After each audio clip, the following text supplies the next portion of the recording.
You right there? Yeah. Please. Hi, everybody. Who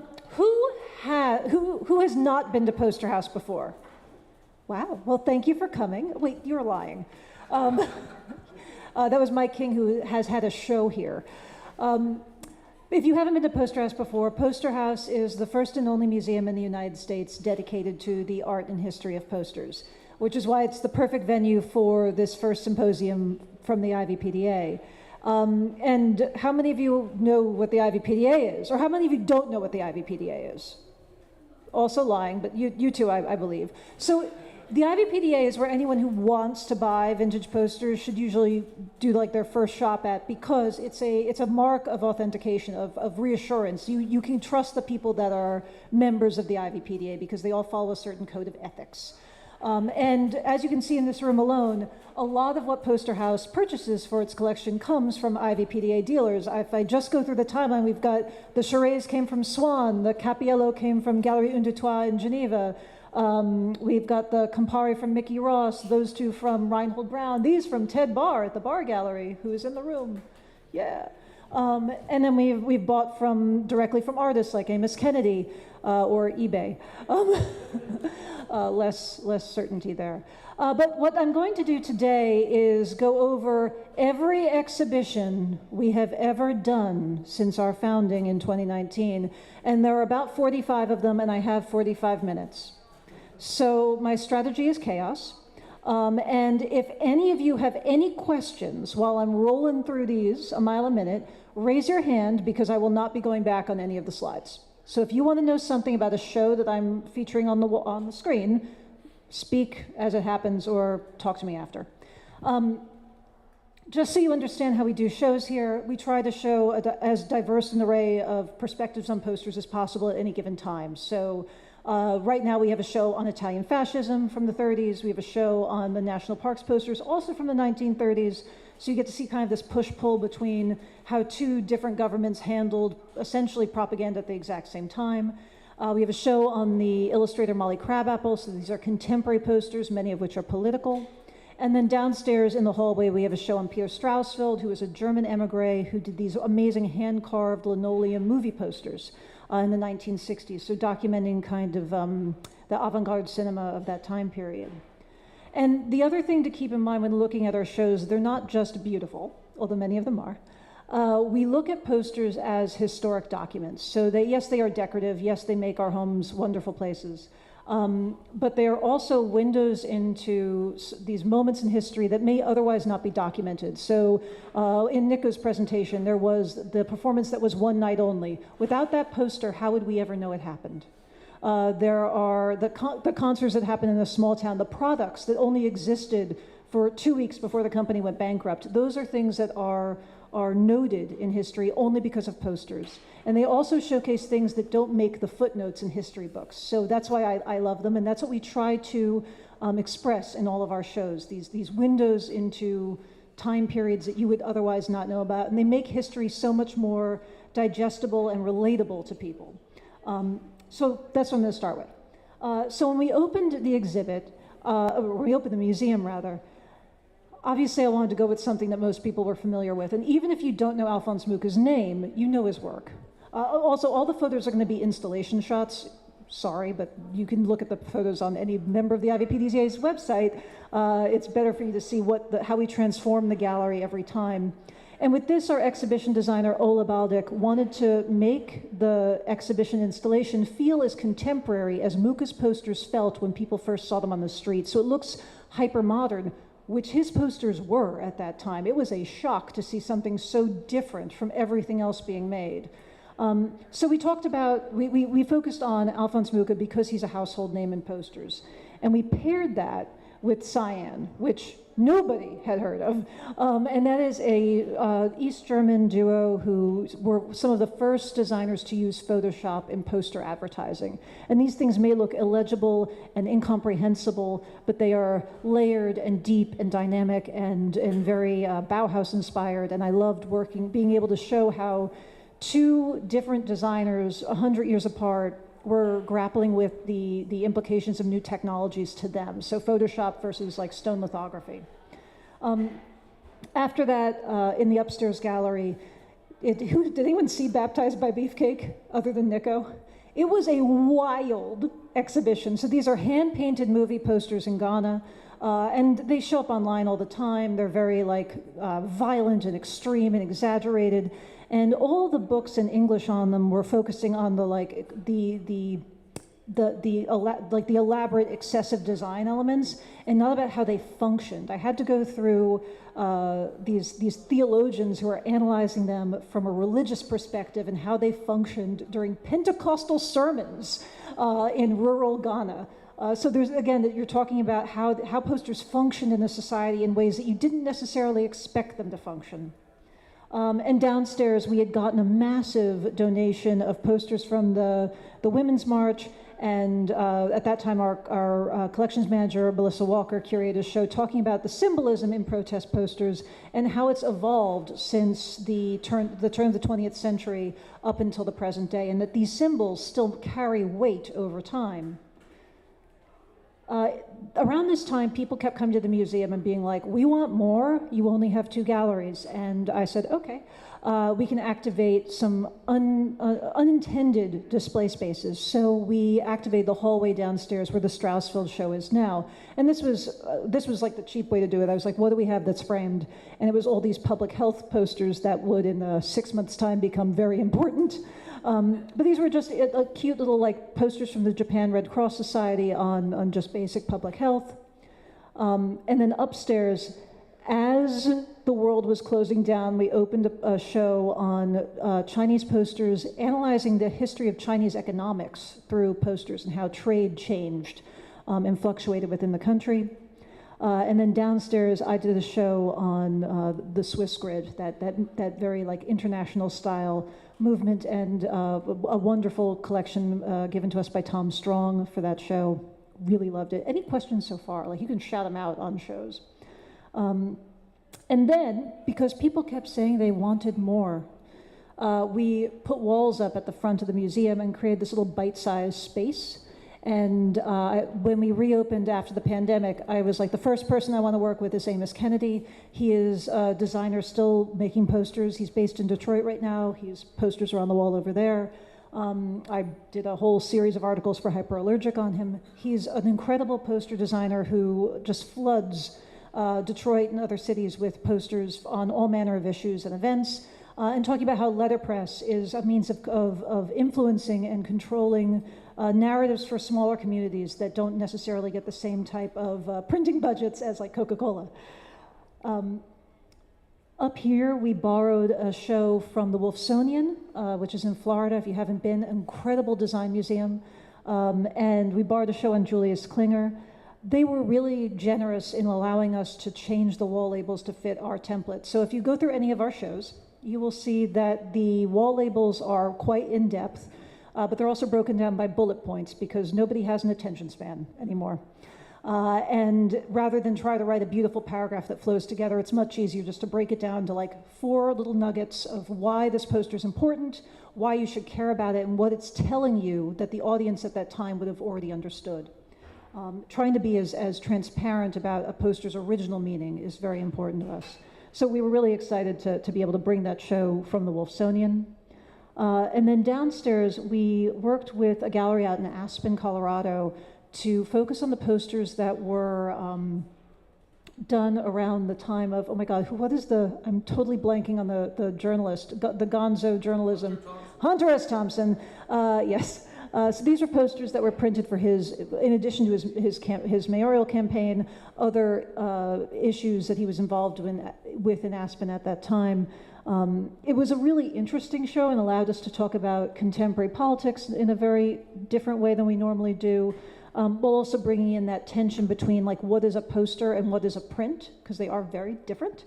And I have strong opinions on this if anyone wants to fight me.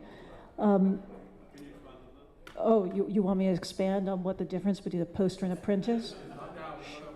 We don't have enough time? Okay, a poster is a public-facing message meant to persuade that marries word and image. It is also a printed multiple. If you get rid of any of those things, it's not a poster. If it's signed and numbered, that's a print. If it's live, laugh, love, that's a print.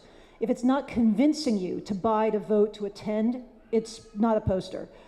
So there's a specific functionality that comes with a poster. And some of the Hunter S. Thompson stuff, I would say, verged on print for me. And I would not generally consider all of them posters, but there's that liminal space that curators will fight me on all the time.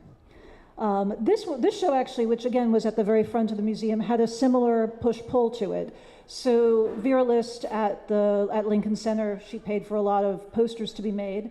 And many of them were then made into collectible prints that were sold to benefit the institution.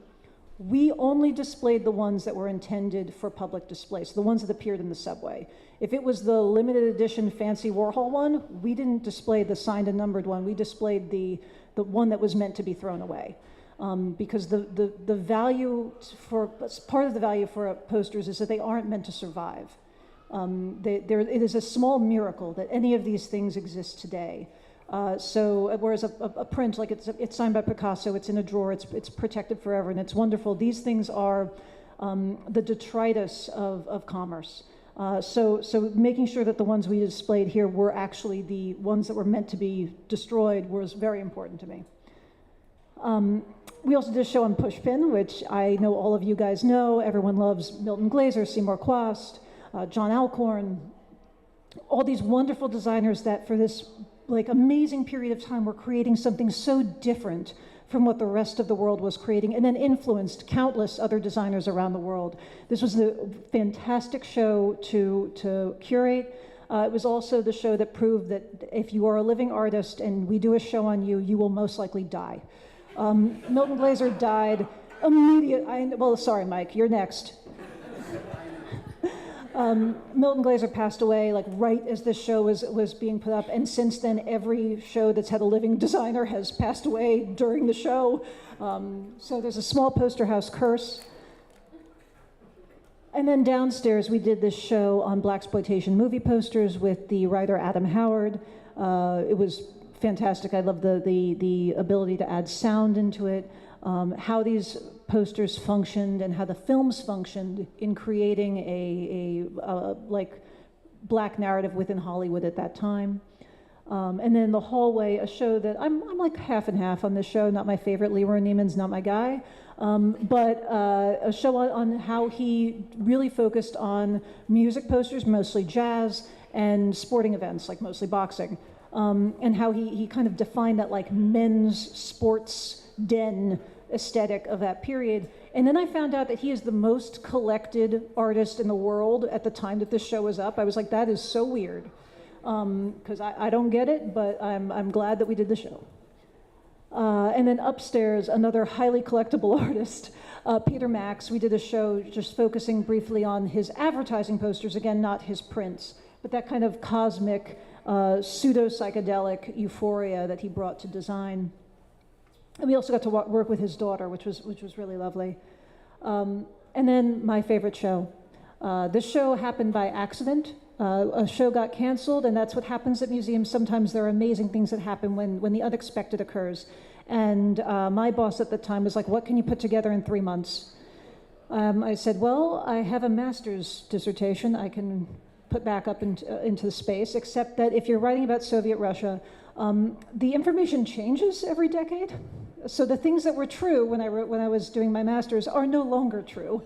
So I ended up having to re-research and rewrite my dissertation, but I happened to know the guy who bought the Susan Pack collection, so this was very much a call in a favor, and you get this fantastic show. And it's still one of the best things I've ever done. I really love it. I'm sorry for everyone who missed it. It might be the best thing we've ever had at Poster House so far. But because I did that Soviet show, which was unexpected, it happened to be that the museum for one moment was the Museum of Angelina's Opinion, because every show on view was by me, and that usually isn't what happens, because I had planned on doing this show on Ethel Reed, who is this wonderful female designer who was incredibly famous for like a 2-year window and then disappeared. Disappeared as far as everyone knows, but there are census records. She just got married, as happens. But I love the show. It was a very quiet show, but it brought to light a story of a woman who, in poster design, who not a lot of people knew a lot about. Also, she's crazy, so that was, the fact that she was like very scandalous was pretty cool. And then if anyone also, the woman who did the show on the Women's March did this small hallway show on female practitioners in the film industry before the birth of Hollywood. So we're talking about female directors, writers, costume designers, and these women's stories that were being told. And we did it through a series of lobby cards. And I did upstairs the posters for the Tokyo Olympiad, one of the greatest documentaries on the Olympics ever produced, and the rather dramatic story of how that documentary came to be, what the response in Japan was, which was initially not great, and then how it became a worldwide phenomenon. And then we tried something different. There's a curator, R.J. Rushmore. He's a contemporary art curator. If you remember, there was a thing called Art and Ad Spaces for a while in New York, where they would do like these rogue installations of art in like the old telephone booths and the, not telephone booths, like the bus shelters and the little like phone kiosks. And he was kind of the curator behind that. And he's a very well-respected curator of like street art. And he pitched us the idea of like, what if we do a show on posters, but where posters is the substrates, posters is the medium through which we, that these artists use. And so it was definitely like an avant-garde and out there choice for us, but it definitely brought in a very different audience for us. It brought in a contemporary art audience, which we don't normally get, and it allowed us to talk about how posters, some artists use posters as their advertising material, as their artistic material, which was definitely different. And then downstairs, which I know at least one of you was really into, the Air India show. Shout out to you. We worked with the Kapoor Gallery to secure a bunch of posters on Air India's incredibly delightful, beautiful travel posters. It was the first time a non-Western mascot really reached worldwide acclaim. We got to talk about partition and politics that were happening in India, and the relationship between the US and India, and how they used the Maharaja as a mode of soft power. When the government couldn't say stuff, the Maharaja could. This amazing billboard that was positioned outside, it was positioned in Times Square, that was critical of Richard Nixon, when obviously the US government could not be critical, I mean the India government couldn't be critical of Richard Nixon, but the airline could, because he was being funny about it. So it was a really great show to emphasize how sometimes commerce expresses things that would not be expected. We did a show downstairs on World War II anti-espionage posters from the Allied powers, and how different countries use different methods of persuasion to convince their population to do something. So like the British, you guys use humor. Dark humor is your favorite thing. Americans use Jesus. So it just very different approaches to the same idea. And this show actually is one of our best lectures. People love this show. Whereas I did a show upstairs, almost every dealer in the room knows this series. They're these little tiny posters. If they sell for $300 a pop, that's a miracle. They are inexpensive, and they are printed by the hundreds of thousands. And they're all these like little posters that won a student competition about rationing during the war, during World War I. And they were all designed by little girls. So technically, it is the largest all-female propaganda campaign of all time. So yeah, it became a really interesting story, because I ended up having to go through magazines from the time period that were reviewing them, and only there did I realize it was all female. Like, it wasn't quite obvious from the signatures that they were all girls. So it became a much more layered story after a while. Made in Japan was a wonderful show we did upstairs from the collection of Merrill Berman. Every dealer in the room knows Merrill Berman. He is one of the finest collectors of graphic design in the United States. If you saw the show at MoMA of the Soviet material a few years ago, that was all Merrill's stuff. He did our Black Panther show as well. He's just a treasure trove of graphic design knowledge and just documentation. And so yes, the Black Power show also came from him. Again, we did not intend for those shows to be paired together, so it became like the Museum of Merrill Berman briefly, but that also happened. And this show was a trial run for who is now our associate curator, Esperanza Humphrey. This was her first show. This is the first show she ever did. She hit the ground running, and it became a smash hit, got us a lot of press. It was just a really fantastic and interesting show. And then in the hallway downstairs, I worked with Stephen Heller, the very well-known design historian, to do a show on Emigre and Fuse. Both of them were design groups, firms, you could say, that issued posters that advertised typefaces they were releasing.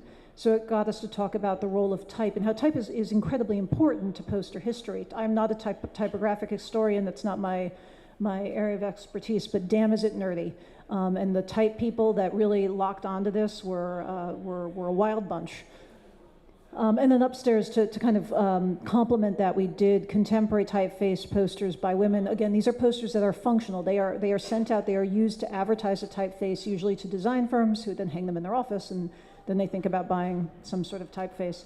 And this one, the wall text was done interview style, so I talked to all of the women who were designing these posters and asked them like what their inspiration was, et cetera, and how they came up with their typefaces.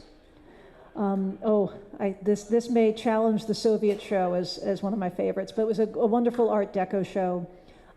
Years and years ago, I was asked to help finish a book on Art Deco posters from the collection of Bill Krause, and then I knew that I knew where the Art Deco collection was years later. So I called up Bill, and Bill was very generous in letting us borrow this. The collection is now in Sarasota, Florida, at the museum there. I will be speaking there in January on Art Deco posters. So I love that this show still gets life elsewhere, that this collection is still being highlighted elsewhere, because it's such a beautiful and important and rare chance to see all of these incredible posters together. And then downstairs, Tim Medlin did a show on the history of environmental activism posters, so 1970 to the present day. We literally last week signed a book deal for this show, so there will be a book that comes out next year on it that we're now trying to expand into like 100 more posters. But it basically chronicled different movements from, I think there were over 24 countries that were represented. It had famous artists like Eric Carr, like Lichtenstein, like Georgia O'Keeffe, all in the show, and how they made not decorative prints, but actual street posters promoting certain environmental awareness or activism or policy change. And again, this was the show that was the longest we had ever had a show up, because you'll see in a few slides, it got extended 6 months in another part of the museum because the press could not get enough of it. Not expected, but it was, it still has the most press of any show we've ever done. And then downstairs, I worked with AIGA to do a show of their posters that they had for AIGA New York. They have their Christmas party here on Wednesday, if anyone's interested.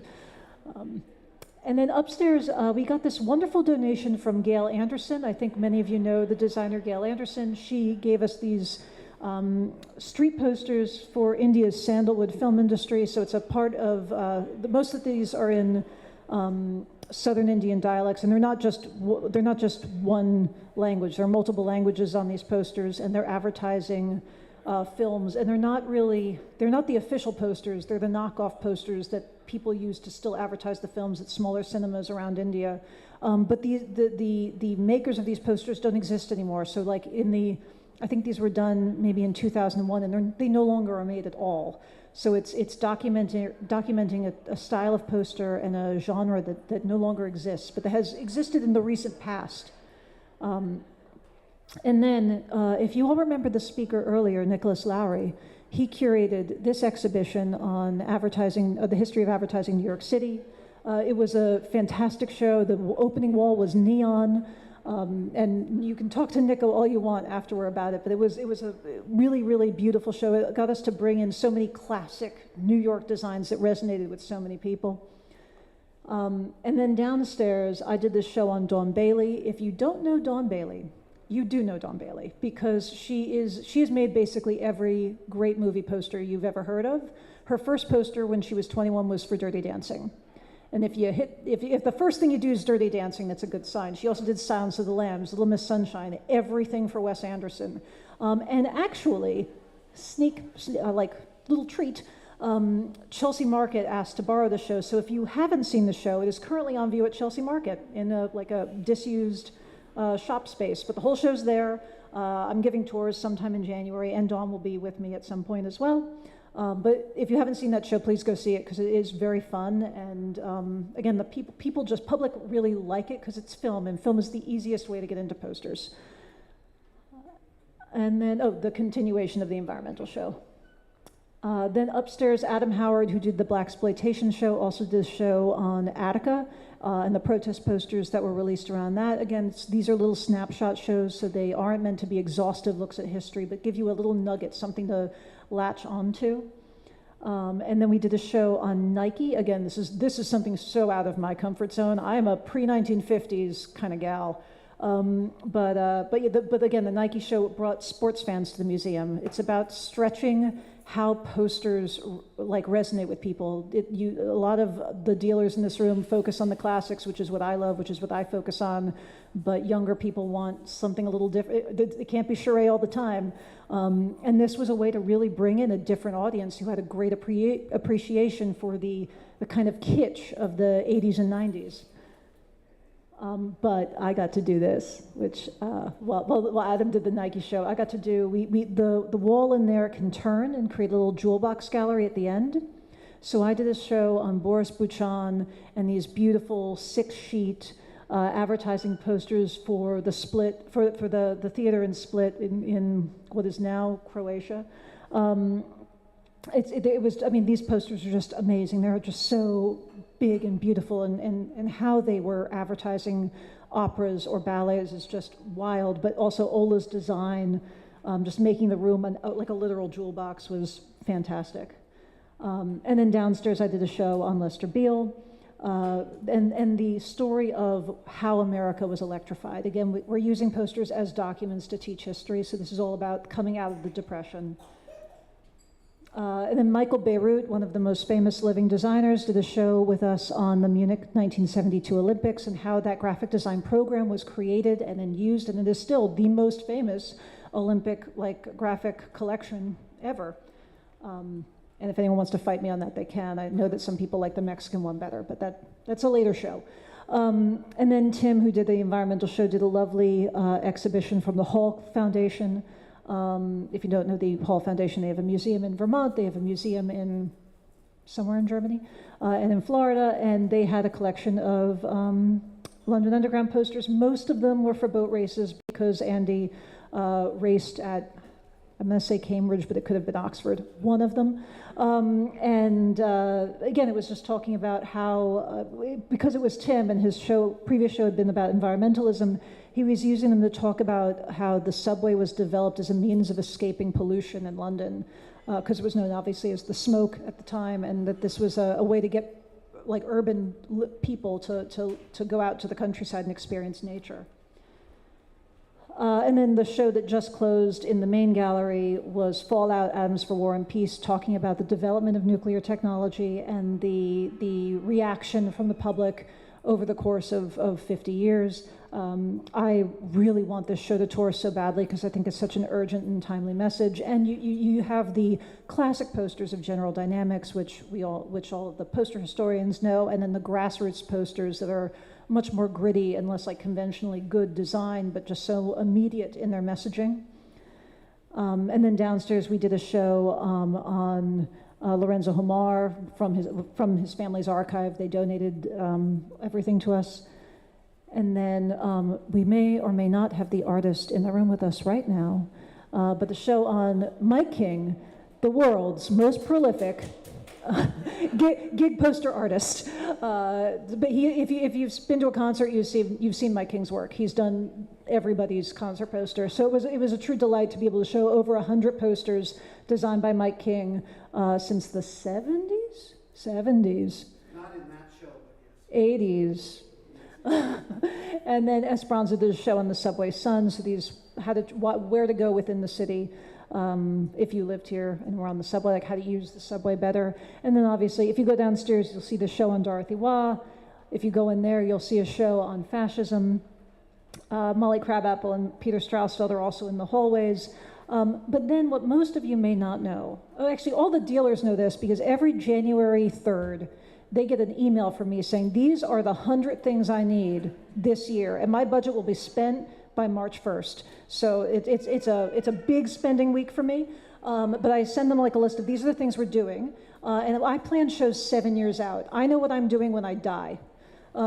So to give you a sneak peek of what is definitely coming, up here is going to be a show on early Black cinema and theater, curated by Esperanza Humphrey. That opens in March. And downstairs will be a history of New York's response to the AIDS epidemic. There'll be a show in the hallway downstairs on the role of literature during wartime, and a show by Nicholas Lowry of Czech posters from the fall of the empire or the monarchy to the beginning of World War II. Then upstairs, a year from now, will be a show on indigenous posters. That's not something that anybody who's a dealer has gotten the email from me being like, I need indigenous posters, and they're like, what is that? We found over 80, so we have a show, and that's curated by Brian Johnson, and it's going to be really interesting. And I'm going to do a show. Okay, this was one of those things where like something changes and you have to like sub in something else. This was supposed to be a hallway show, and I wasn't supposed to curate it, but. When push came to shove, I'm like, okay, I can write this really fast. So I was like, okay, they're happy clappy, they're adorable. Laforo Pino, only female duo working in Paris at this time. Name me another female designer in Europe who was doing mid-century posters in the late 50s. Now it's a show about Charles de Gaulle. Wasn't what I was expecting, but my weekends are Charles de Gaulle right now. Great show on Gunter Kieser. Thank you, Daniel Levy. And Soviet anti-alcohol posters, which Kirill acted as an outside expert on. Not because you drink too much. And that's it.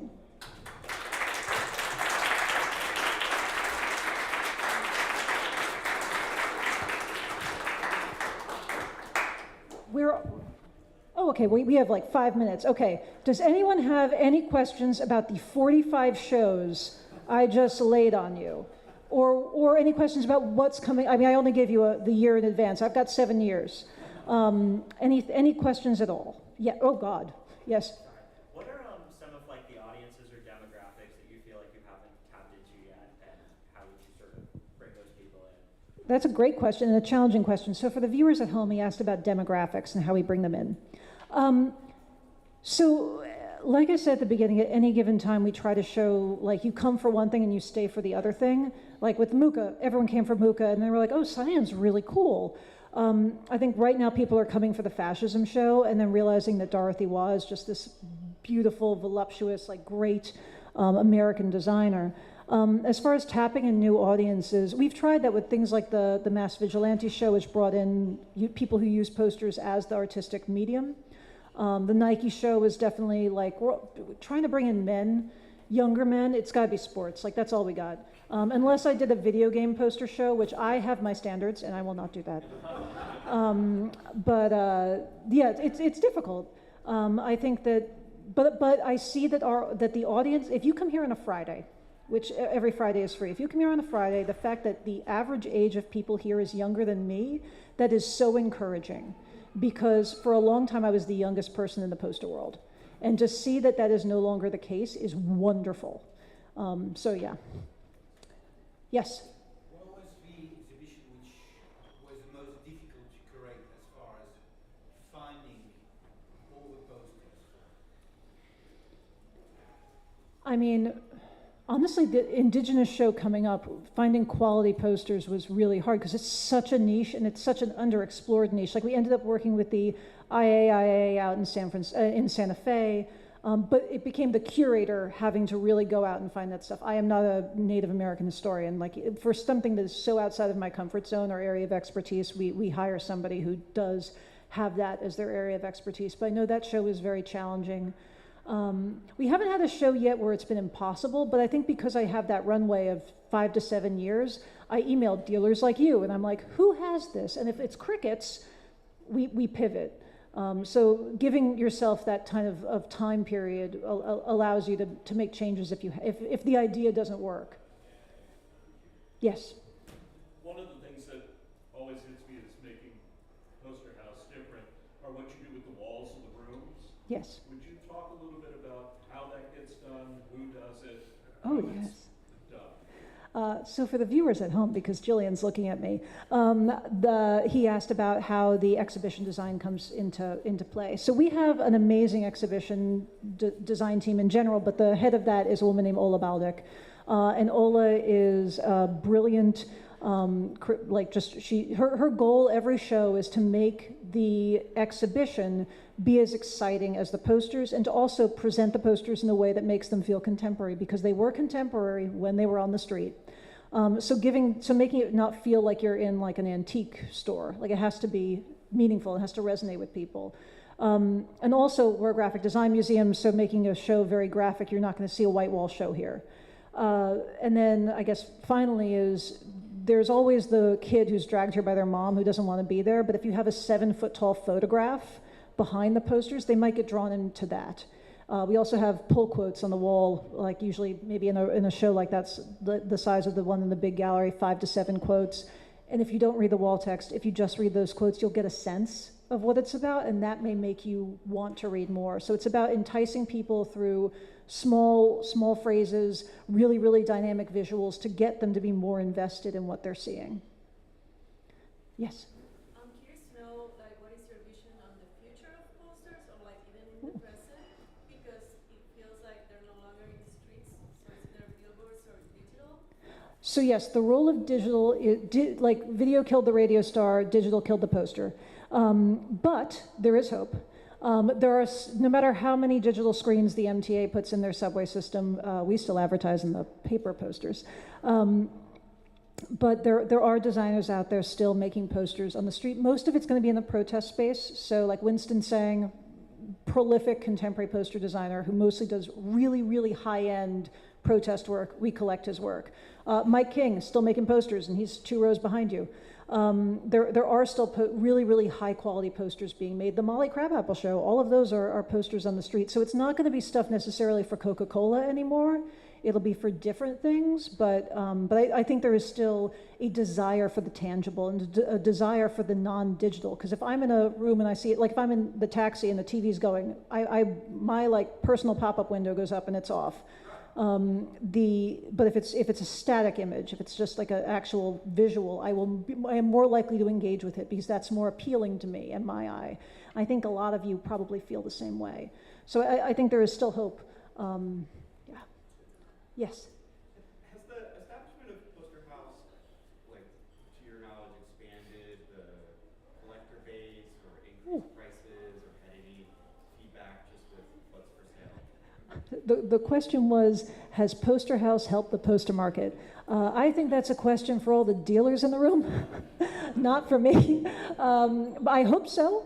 I think that even if it hasn't gotten people to buy more posters, it's gotten people more interested in posters, and the interest is the seed you need for when you like hit your 6-figure salary to go and buy a nice poster. So I think as long as there's interest, like I started working in posters about 20 years ago. I didn't buy a poster right away, even when I loved them, because I wasn't really like that. I wasn't like primed for that. It took a while, and now I'm like buying a ton of posters. So it becomes it's a snowball effect. Yeah. Yes. Hi. Sorry for coming a little bit late, so you may have addressed this earlier, but so many of these shows past I've missed. Are they archived somewhere?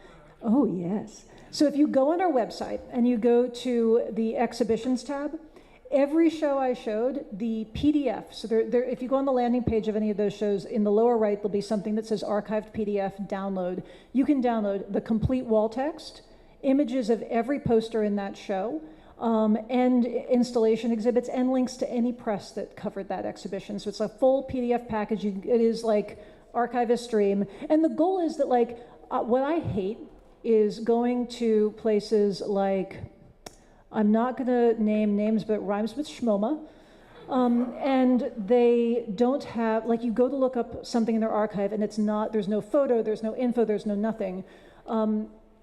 posters are the least favorite thing for a museum to catalog. And if I email a museum, I'm like, hey, I see you have this poster. I think it's this poster, but I'm not sure because that artist did like 6 posters with that title. Can you give me more information? They're like, yes, but you have to pay the archivist. Which, if you're just a person writing a paper or an article, that's a massive impediment. It also takes like 6 months.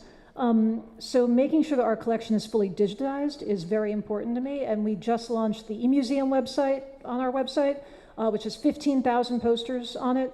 And I think it has 11, we have 15,000 total, but like we're adding to it all the time. So I'm hoping that more museums will digitize their poster archives, because it is just not, every museum has posters. Only half of that amount show them. So being able to have access to them and them to be in the public is important, because like Nico said, we had never seen the Watch the Fords Go By poster until it was at that museum in Cleveland. Where? St. Louis. Because nobody shows them, and if you don't show them like that, it's crimes, just crimes. Yeah, I'm hoping more museums, like Mark Weinbaum said earlier, will start showing posters, and I think they are, because they realize that they are a cheap and cheerful way to jazz up any museum exhibition, and people like them. If you go to any museum that has posters up, like if you go to the Tate Modern, the poster room's the hottest room in there. Every time, no matter what they have in that poster room, everyone's taking pictures of it. That tells me that people like posters the most. So show more posters. Yes? What determines when you as the museum acquire and buy a poster Mm-hmm. or solicit its donation to you versus borrowing a poster for purposes of exhibition? Oh, that's a great, so this is a question on acquisition versus borrowing for exhibition. So, first and foremost, we only buy for exhibits. So like, I don't have the buying budget to build the greatest Art Nouveau collection in the world. I'm buying solely for whatever shows are on my docket. So that takes off a ton of stuff. If somebody wishes to donate to us, we're all ears. For shows where, like the fascism show is entirely a loan, I prefer a one-stop shop loan. That's all from the Cerulli Foundation. Doing a show where it's like bitty loans from 101 organizations is the biggest pain in the ass, because they all have different lending rules. And my least favorite thing is you go through a whole like 8-month process to borrow something, and then at the last minute they're like, oh, your shows are up for 6 months, which you mentioned in the first sentence on the first day. We only allow it to be on view for 2. And then that loan falls through. So we don't generally borrow from institutions because of that. It's private collectors are the best source of quality posters for us.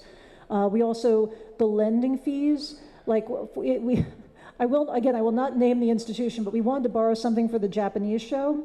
And I found a museum that had it, and they said that to lend it to us, it would cost us $5,000.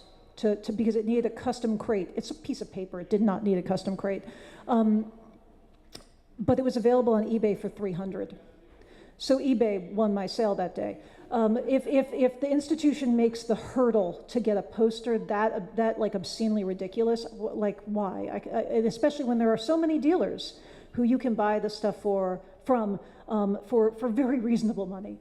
So we go to dealers first. Most of it's on site, and a bunch of it's in Jersey City. Okay, I think how many more do we got? Whoa, you want from the viewers at home? Yes, there's a question in the live stream. Where is the demand for printed protest posters as opposed to the one-offs we are all making to go to the marches? The demand, I'm not sure I even understand the question. Where is the demand for printed posters? Well, I think that if I'm understanding the question correctly, that not all of us are artists.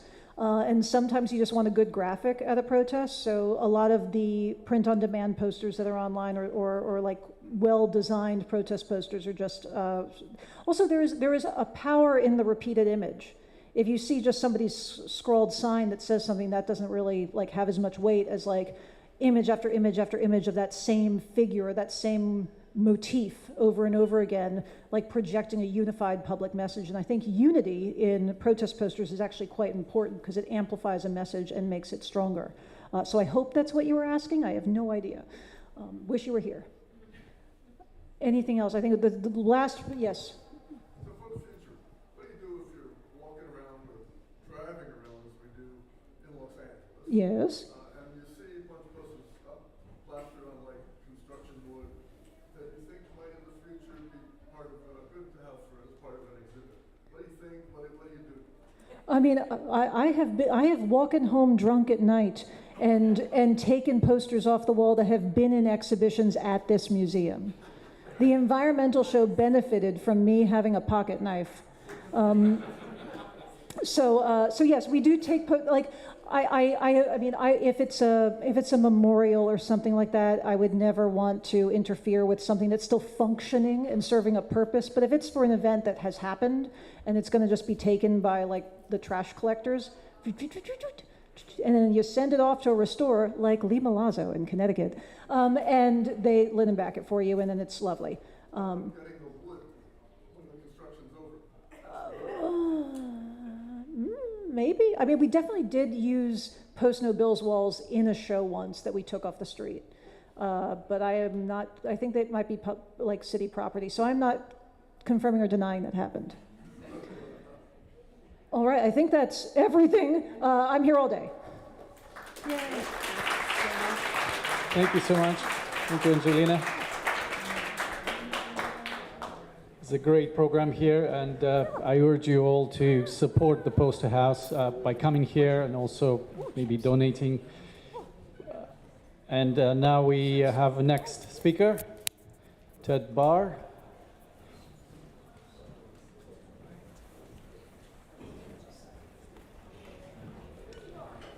Ted Bahr runs a Bahr gallery which focuses on psychedelic rock posters. He started collecting posters about 40 years ago and opened the gallery about 8 years ago.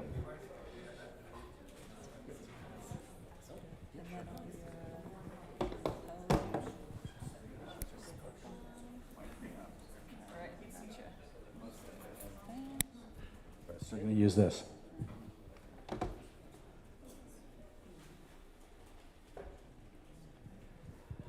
Good afternoon, everybody.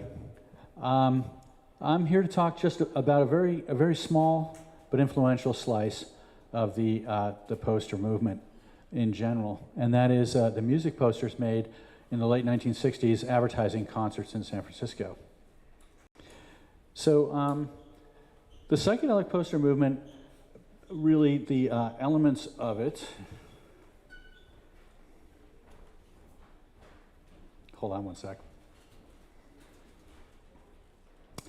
It was, first of all, it was a reaction to what was going on in the 1950s and early 1960s, a very conformist, straight-laced period, your classic military-industrial command and control environment, and this was a reaction toward that, against that. It was fueled by the baby boom generation. That was people born between 1946 and 1964. So they were coming of age in the mid-1960s. It lasted a really short time, only really three to 4 years. The posters advertised the live music dance concerts during the years that saw rock and roll grow from what was really a cottage industry to the big business that we saw after Woodstock. And the movement originated in and is generally associated with San Francisco and the Summer of Love, in particular, 1967. So we're going to be focusing on that. The rock concerts in the teenage scene, originally back in the mid-60s, were known as dance concerts, which were multimedia events featuring LSD-fueled music, light shows, costumes, dancing, and what have you. Nobody had heard of the bands at that time. The center was in Haight-Ashbury. And music worldwide was starting to reflect a more psychedelic influence and culture. So you had bands like the Yardbirds that were starting to get out there in the psychedelic plane. And then, of course, everything going on in San Francisco was totally locked in there. And the artists of the psychedelic period were really trying to reflect what was happening in the dance halls with their posters. I mean, this, in terms of the time frame, this it was really short period of time before you had the Beatles in 1965, still with pretty modest haircuts and outfits, and it's only 2 years later that they're dressed in Nehru jackets and on the Magical Mystery Tour. So we're going to start in San Francisco with a convergence of a number of events that were happening, that were being put on by the Merry Pranksters, by a group called the Family Dog, and by Bill Graham's San Francisco Mime Troupe. They all came together in January 1966 with the Trips Festival, where 10,000 people attended. And among those 10,000 people who attended were Bill Graham and Chet Helms. And each of these gentlemen realized that there could be an opportunity to do these dance concerts, produce these concerts and these events on a regular basis. So Bill Graham was associated with the Fillmore and the Fillmore West, and later the Fillmore East here in New York. And then Chet Helms, his group as a promoter were called the Family Dog, and that was he was operating from 1966 to 1968. So to make the posters, they turned to a man named Wes Wilson, who was born in 1939 in Sacramento, and Wes Wilson worked for Contract Printing, which was the printing company, and he had done the design for the Trips Festival and for several of the acid tests, and so he was well known to the promoters already. Now, before this, the posters that advertised music and concerts were what's called boxing style. So these are very straightforward, very legible posters that would tell you instantly how much they cost, where it was, all the information was delivered in a straightforward way. But teenagers and college students were increasingly using marijuana and LSD and taking the world in a psychedelic direction. And so this poster from March of 1966 from Wes Wilson reflects that direction, where we start to see the lettering, bending, moving around. We see an appropriated image, which doesn't necessarily have anything to do with Paul Butterfield. It's actually a guy named Bernard McFadden, who was a strange early Jack LaLanne type. But it looks to me like Neil Cassidy tripping his face off. And so I think that's what the intent was with the audience at that time. By April of 1966, Chet Helms and the Family Dog had been kicked out of the Fillmore. It's a little lesser known fact that Bill Graham and Chet Helms were sharing the Fillmore for the first couple of months. But essentially, Bill Graham went around his back, around Chet's back, and got an exclusive deal with Louis Sullivan, the owner. And so Chet was out, and he went into the Avalon Ballroom. And so you see here his first poster for the Avalon, and it's also the first of the psychedelic posters to use more than just black and white. So very, very soon, the lettering became pliant, began trying to, again, mimic the effects of the stoned audience that were watching the walls melt, the floors breathe, and the other sort of things that happen when you're taking LSD. So I am told.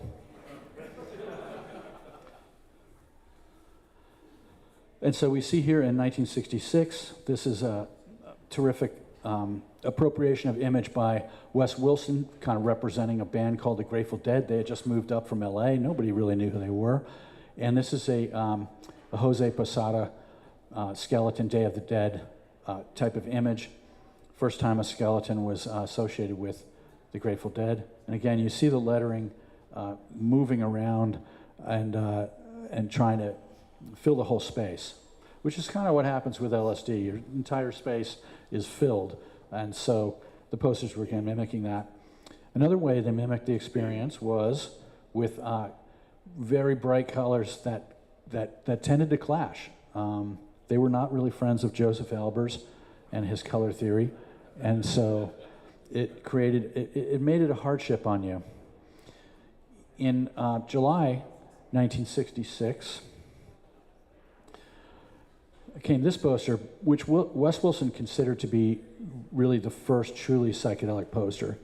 So here we see very difficult to read lettering, and the lettering actually fills the form. The form is the lettering, the image is the lettering, it's all one, and it also illustrates very nicely how one of the major characteristics of psychedelic lettering, which was indecipherable,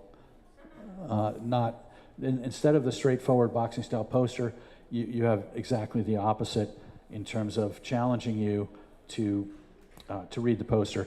And if you can read the poster, essentially it meant that you were in the tribe, you were allowed to come to the concert, because if you can't read it, then you can't go to it, right?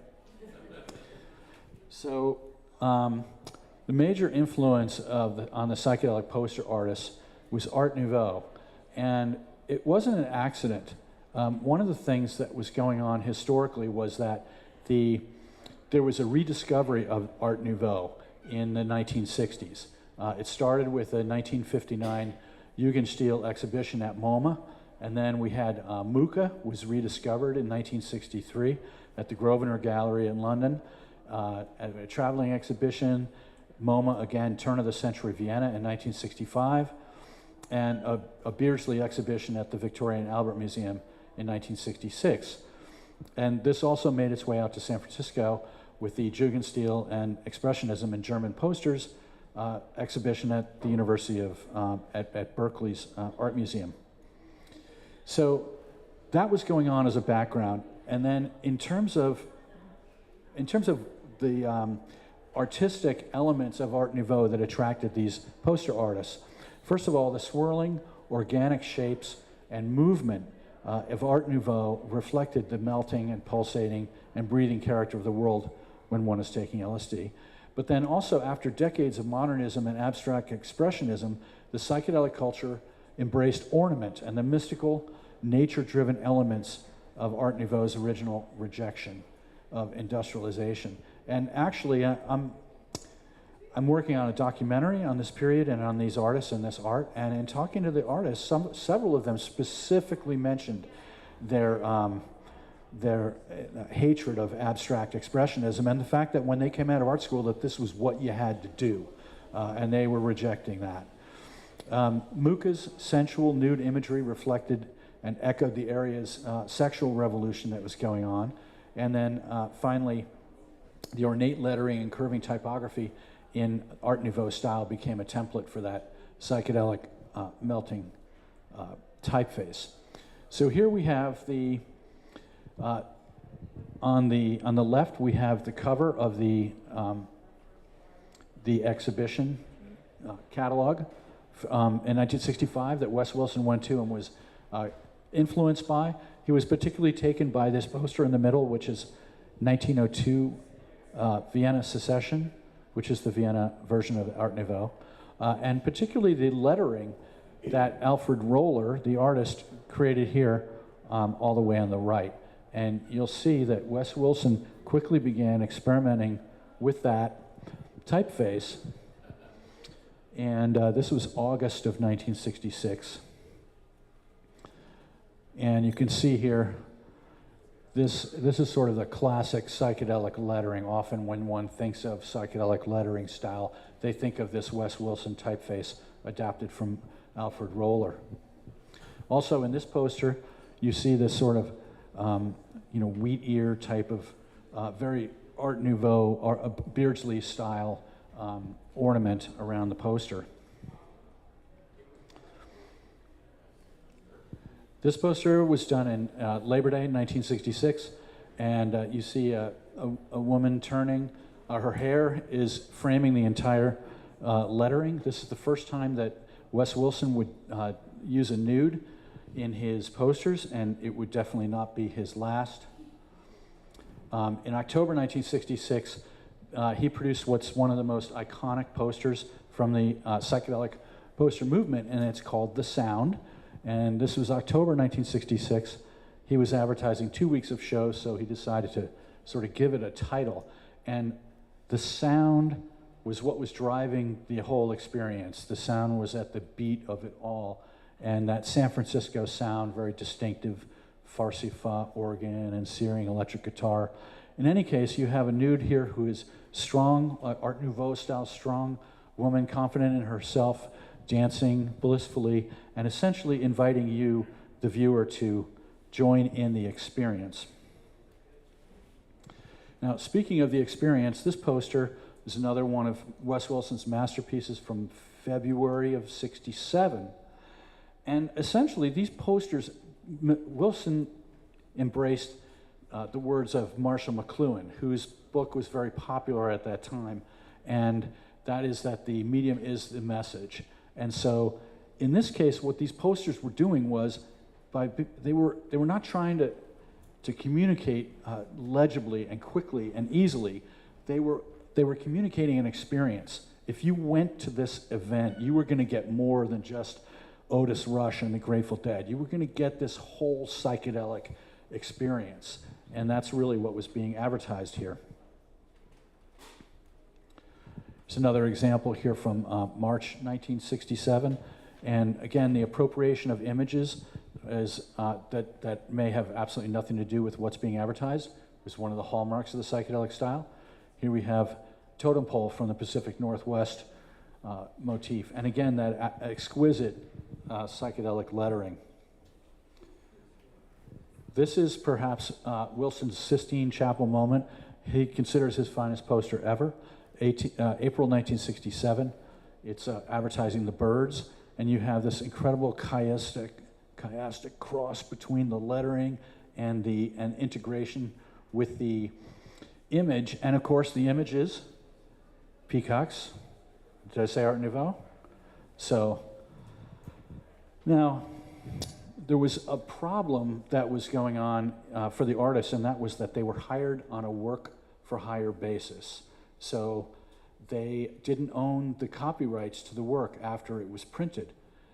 Originally, these were just supposed to be used for advertising the concert, and they were disposable. They weren't supposed to last, have a value past the date of the concert. But of course, they became collectible right away.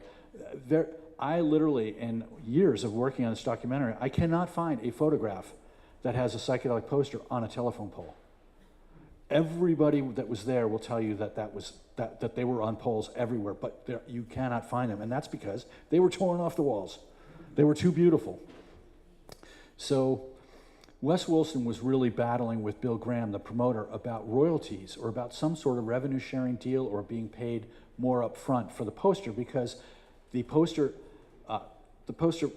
promoters were overprinting the posters and reprinting the posters and selling them as works of art, selling them as posters to teenagers, and that wasn't in the original deal. So he really came to heads with Bill Graham, thought he had a deal, but it collapsed, and so he created this poster in May of 1967, which I call Wes Wilson's Last Stand. Oh, sorry about this. So this poster, it features a kind of an angry caricature of Bill Graham over here, a woman who's got her hand on her belly asking, basically asking for more, and here's a cobra snake with a dollar sign in its mouth, and even a little stylized swastika up there. Bill Graham was essentially smuggled out of the Holocaust, so essentially a Holocaust type of survivor, very sensitive to that, and needless to say, after this, Wes Wilson was fired. So that took us to May 1967. Now, in the spring of 1966, when this form was created, the psychedelic poster form was created, and Wes Wilson is considered the father of the psychedelic poster. All the posters were done by Wes Wilson. It wasn't until mid-June that Mouse and Kelly were called on to start doing the posters. So, and we're going to go there and talk about them now. Well, in a moment. Okay, so I want to review and presage some of the characteristics of the psychedelic poster movement. So we have indecipherable lettering, image appropriation, sometimes an inside joke. So those lowly rolling papers may be making a reappearance here shortly. Wild juxtaposition of color. And the artists competed for work, but they also collaborated, which was very unusual. As Stanley Mouse said when he moved to England, they couldn't believe that the artists would actually collaborate. The bands had nothing to do with how they were advertised, so none of the bands had any input. And they another funny thing about these posters is none of them had the year on them because they were instantaneous. You knew what it was. It was like coming up in 2 weeks. And finally, there were crushing deadlines. So these posters had to be produced, they were, within a week. And so, as Moscoso said, sometimes the best work isn't labored over. But that's why the name of this presentation is in a furious moment, because it's not just that the era was very short, but also the deadlines really forced the issue on these guys, week after week after week. So Mouse, who had recently moved from Detroit, and Alton Kelly, who was from Maine, but who had been part of that family dog group previously already, they formed a graphic design team. And Kelly would do the art direction, and Mouse would do the lettering. Mouse was a man with a hand.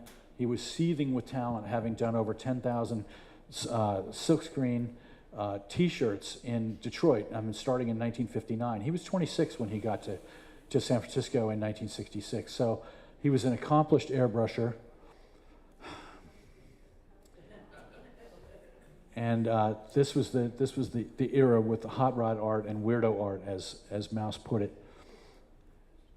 So their second poster that they did was a big hit, and this was, it's not a poster for Zigzag Rolling Papers, it's actually a poster for Big Brother and the Holding Company and Quicksilver Messenger Service.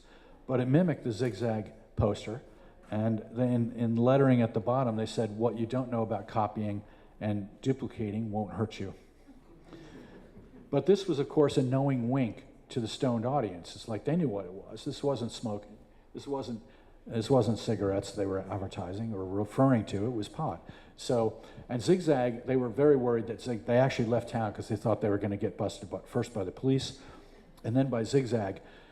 But Zigzag loved it because they got $1 million ad campaign to hippies because they couldn't advertise to hippies because marijuana was extremely taboo. Now, LSD wasn't even illegal then. It wasn't illegal till October 1966. But pot, reefer madness, was very much chased down enthusiastically by the police. So this poster was August 1966, and it was the first poster that used a split fountain technique. So they split where the inks went into the canister, and every poster came out slightly differently. So, and this is again, you have Kelly coming up with an image, and then Mouse doing the lettering. So this is August 1966, and so they used, Mouse and Kelly chose this Frankenstein monster. At this time, the Grateful Dead were sort of surfing around looking for some sort of icon that they could use for just general advertising, I guess. And so the poster artists were quietly auditioning to try to get their image be the winning one. And so we saw this Jose Posada skeleton that Wes Wilson had proposed in June. This was August, and Jerry Garcia loved Frankenstein, so this is a good prospect. In any case, you can see it, if you look closely at it, you'll notice that the Frankenstein monster's eyes are almost completely shut. He's obviously toasted, and evidently so were the artists because they spelled the name Grateful Dead wrong. Fortunately for Mouse and Kelly, they got another shot at it, and they got a lot of their inspiration from the library, the San Francisco General Library, which that's what they called the internet back then. And so they were at the library and they found this book, the Rubaiyat by Omar Khayyam, 14th century Persian poems, and they found this image, and they said, "Wow, this is perfect for the Grateful Dead. We've got to take it."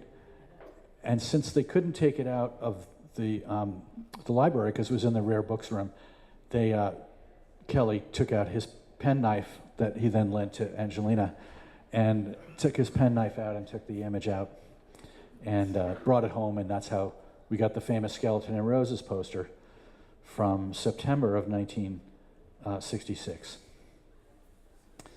So just some other examples here of Mouse and Kelly's work. Heavy, I don't know, it's just a name for, it's not a band, here's the bands. But heavy is, of course, meant profound back in the hippie days. And so here's this image here, very nice Art Nouveau lettering by Mouse. Here we have a poster with Pooh and Piglet, and again, that little wink inside, because if you look closely, you'll see that Pooh has got a kilo under his arm here, and Piglet's got a little trail of smoke up there. He's smoking a joint. So, now I don't have the AI version here, but I actually put this poster into one of those, in a free AI engine, and described what I wanted for like a minute to just say, make them walk off to the sunset. Unbelievable. It's crazy stuff.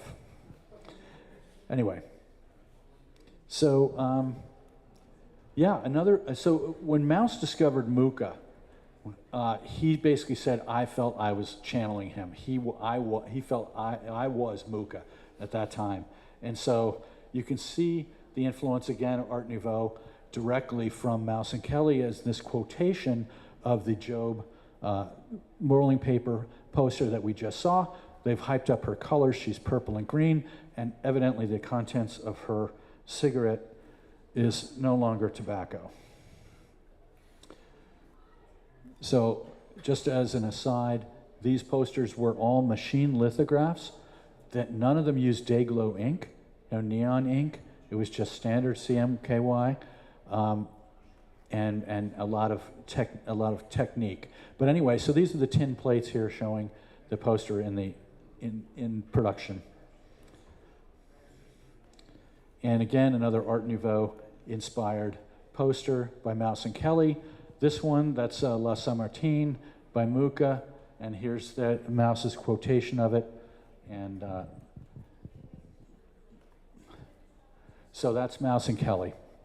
Now, the San Francisco poster artists, the most prominent ones are known as the Big Five. So we've got Wes Wilson, we had Mouse and Kelly, and now we have the fourth one, Victor Moscoso. So Moscoso was born in Spain in 1936, moved to Brooklyn, went to Cooper Union, studied at Yale under Joseph Albers, and he moved to San Francisco in 1959, became an instructor at San Francisco Art Institute, and he said, he started seeing the posters on the wall. He said, man, I've got to get into this somehow. So his first poster was really pretty lame.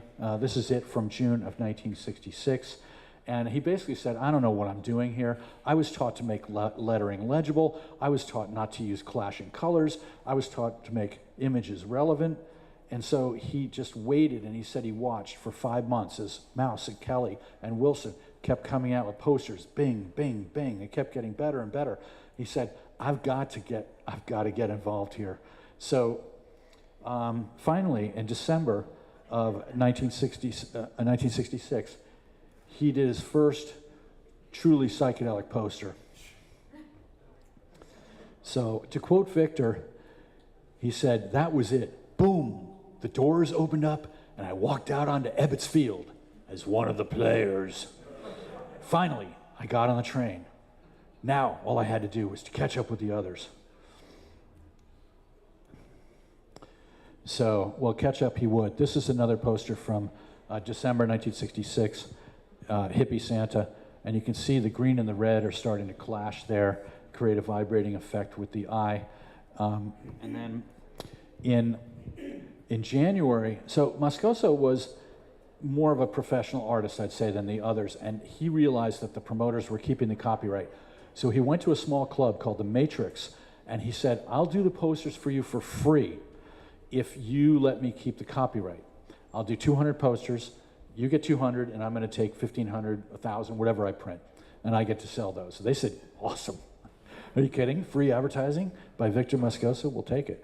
So he developed this series of posters called Neon Rose, and here is where he really drove his color theory over the edge, the Joseph Albers edge, to pack it with maximum power and punch. And these posters positively vibrate, especially if you're in the right state of mind. And here you've got the field of orange and this incredible depth of lettering. And I mean, this work is very, very obscure, difficult to understand. This features a 1930 surrealist photo by Roel Ubeck, and he's solarized it, and then psychedelic coloring and the lettering. And Moscoso experimented with all different types of lettering. He was incredibly talented. Probably the poster that he's best known for is not something that he would have named. He made this poster in 1967 called The Chambers Brothers, with the lettering cleverly encased in sunglasses of the woman's face, and it was reprised in 2000 for the Cameron Crowe movie Almost Famous. And so Moscoso didn't get any royalties or any consideration for this, but this poster is perhaps his best known. He's incredibly versatile. Here you see a pair of posters that are just surreal collages. I mean, where'd that come out of? This poster, now every great artist has to have like a flower, you have to do a pot of flowers, right? You gotta do still life, you gotta do a pot of flowers. So here we have Moscoso's try.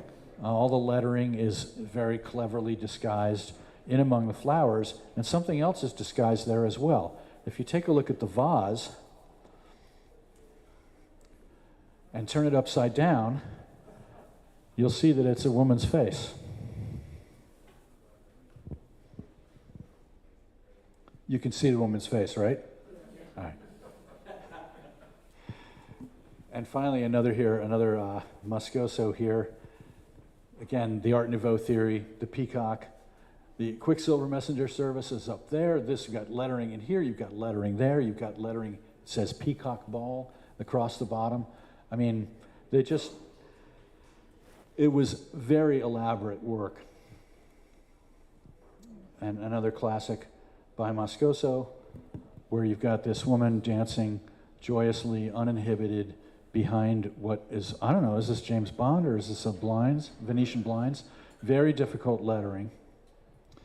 And speaking of lettering, I was wondering if anybody could tell me, now if you know the answer, then you can't say it, but if you don't know the answer, you're just looking at this for the first time. Can anyone tell me, can anyone read this?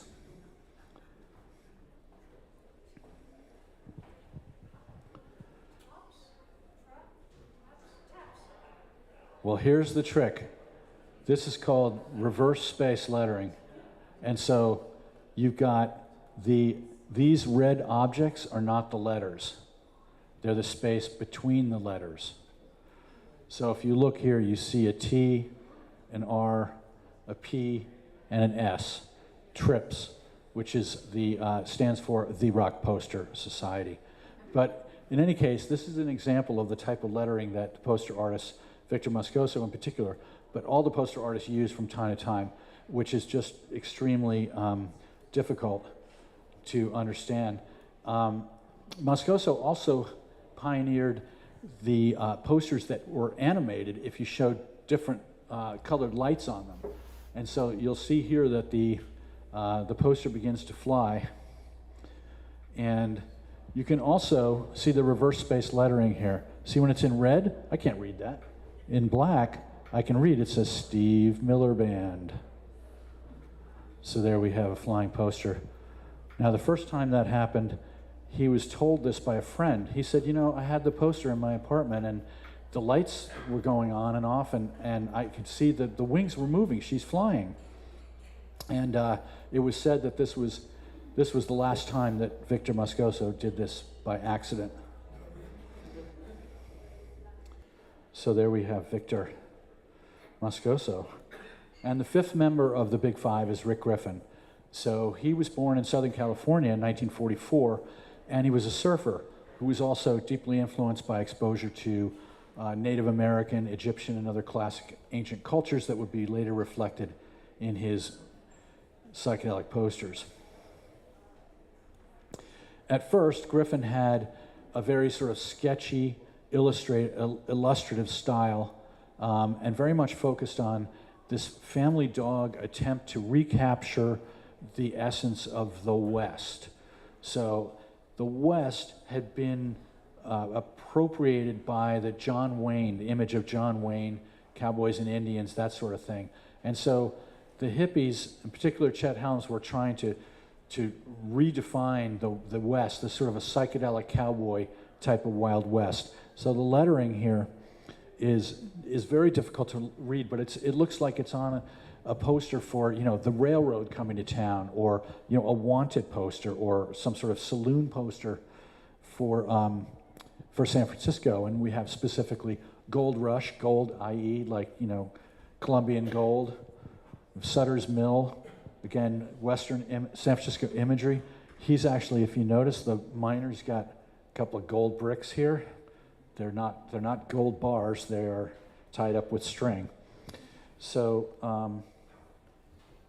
and here again, this was Rick Griffin in the first half of 1967, and he also did the logo for Rolling Stone magazine, which came out in November of '67. But by the second half of 1967, something, I don't know what it was, I guess I could say that it was probably LSD. Rick Griffin went off into a much further dimension of space. And so what we see here are these posters that are filled with lavish hippie symbols. The heart meant something, the torch meant something, and very elaborate Trump Deloy lettering that's very difficult to read and very, very ornate, which would actually, in some ways, presage graffiti. And so this poster, for example, can anyone read this one? Keep going. Well, no, you can't, no, don't read this part. No, I mean this part. That's cheating, Daniel. Okay, can anyone read this? No, you can't, because it's not lettering. It's shapes that look like lettering. And so, I mean, really, this could be on the side of a subway car, right? Oops. So here's an example. This is actually a collaboration between Moscoso and Rick Griffin, but you've got Griffin's elaborate lettering, you know, some kind of trash burner here, a scarab, yin-yang things with legs running around. This poster from January of 1968, incredibly elaborate. This is a very sort of Art Nouveau, you know, thick, almost, you know, veins of color and swirling style. Very difficult lettering. This is Quicksilver, Kaleidoscope, and then this is a reverse letter. Again, that reverse lettering style, very difficult to read.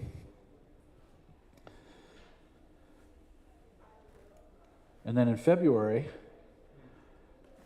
of 1968, Griffin came out with his opus, which is known as the Flying Eyeball.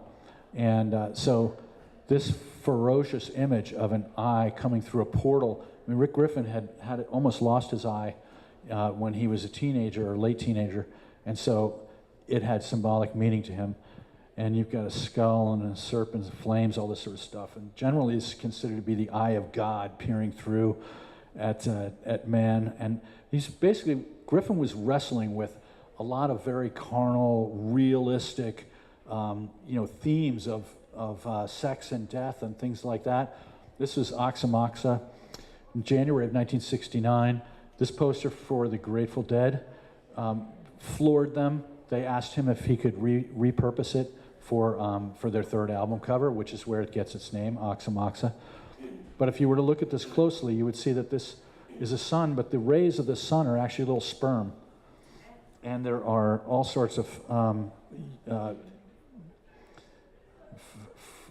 fertile symbols here. and yeah, this is even very carnal. I'll just leave that to your imagination, but it's worth looking at closely. But Rick Griffin was, you know, incredibly elaborate illustrator. So those are the San Francisco Big Five. It's important to know that 93% of the posters for the Fillmore and the Avalon up until June of 1967 had been done by these five artists. So why are they the Big Five? They had there was a show an art show at a fine, you know, upscale gallery downtown in San Francisco, recognizing these poster artists and the poster art. So that finally society realized that something was going on. And this was called the Joint Show.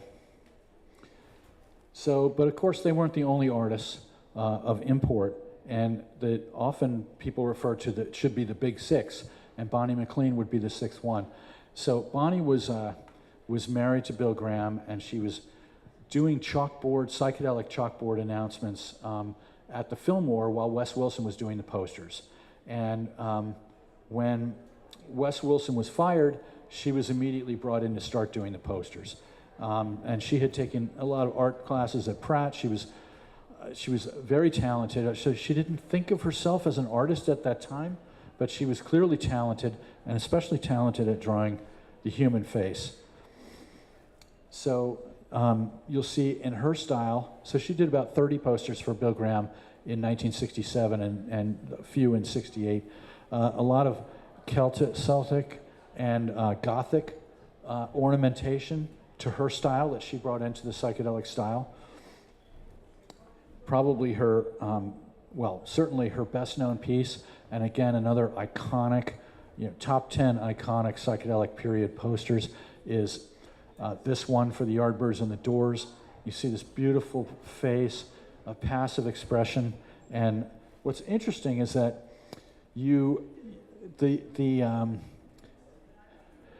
Bonnie McLean really featured the female gaze. It wasn't the same as an undulating, naked Wes Wilson babe. It was a more gentle and knowing look to it, and she just really had a talent for faces. But she also had, classic appropriation of the psychedelic style. Interesting. She's got her Celtic signs in here. Beautiful Fillmore across the belt. On this particular poster.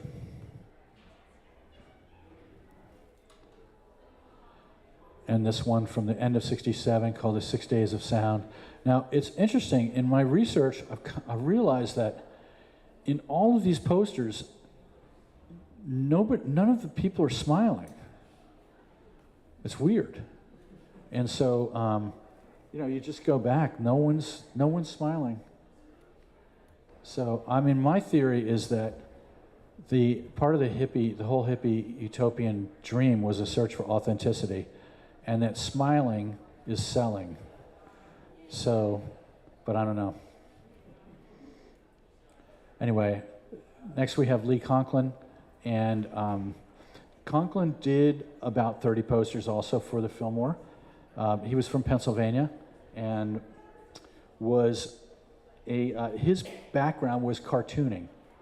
So he was an incredibly dense illustrator who would often hide things inside other things. This poster, I can't imagine what it'd be like if you were the printer and he walked in and said this is what he wanted to do on this poster. But Conklin, so his style, again, was very dense and full of things that were inside other things, or maybe turning into other things. A lot like the Italian Giuseppe Arcimboldo from the 16th century, who did all these portraits with people made up of fruits and vegetables and harvests and things like that. So, compare this to, this Yardbirds poster here, which is almost Hieronymus Bosch in terms of its ferocity of image. And this one here for the Jeff Beck group. So a Lee Conklin poster you have to look at a lot more closely. So here we look at the lettering up close, and we see that this is some sort of horse. It's like a bug.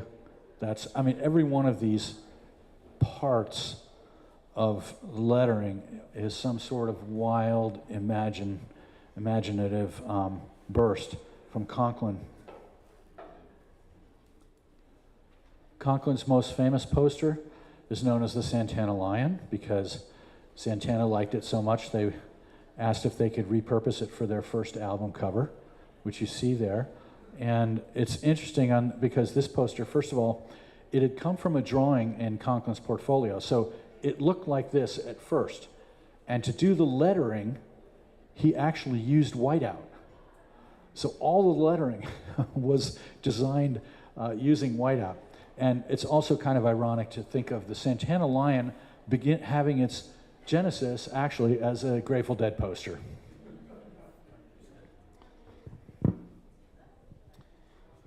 So, and then finally taking us out of the psychedelic period by 1969 is David Singer. And Singer was from Pennsylvania and was always collecting images his whole life as a boy, collecting images. And so he was a collagist, surreal collagist with a deco bent to his fonts. Here, sometimes a sense of humor. You've got tulips with two lips, get it? Somebody said they had that on their wall for 20 years before they figured that out. And so he had, the thing about David Singer is that his lettering was legible.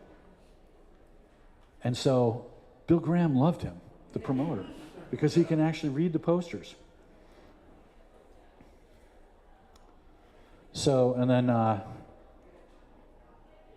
that really really took us out of the psychedelic period. After 3 months after Woodstock, you had the disaster at Altamont. Rock and roll had become big industry, so to speak. We'll just run through what happened. First of all, the whole scene basically collapsed under its own weight, like all utopian movements. Remember the Summer of Love, 100,000 kids came out to San Francisco with no job and nowhere to live. That's a lot of people to care for. That's going to wreck your utopian dream right there. The psychedelic style of music had moved on. You know, now we're moving into Led Zeppelin and Black Sabbath and Crosby, Stills, Nash and Young. The psychedelic style was essentially over, and so the need for posters to be in that psychedelic style was over with. Rock and roll had moved into larger arenas, so you had, Madison Square Garden wasn't going to be sold out with posters. The promoters tended now to not be stoned out hippies like Chet Helms, but they tended to be hardcore business people that were not as likely to want to pay for art to do their promotion. And then finally you had newspapers and FM radio covering rock and roll. And so what we were left with, this is a 1974 poster, quote unquote. If you get a poster at all, you're looking at something like this. Okay, so finally, just to summarize the movement, culturally, it was a distinct reaction against the conformist, stifling 1950s, and artistically, it was a reaction against modernism and abstract expressionism. It had a discernible known group of artists. It has a recognizable and unique aesthetic that's become emblematic of the period. Reimagined lettering as a fluid, organic art form, and spoke to a new audience, the baby boomers. And finally,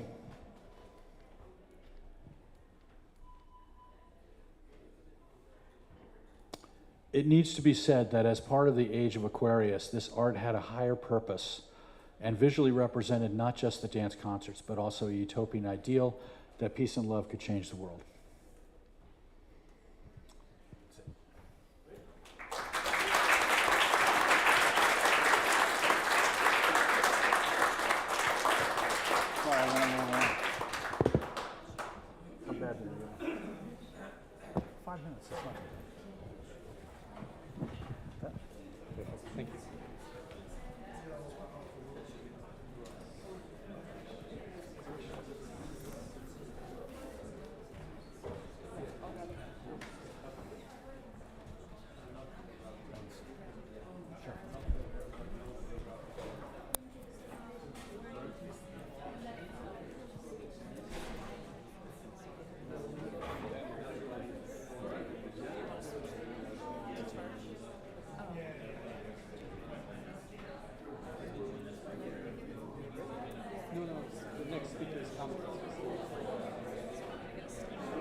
This is great. Thank you so much. Now we have Next speaker,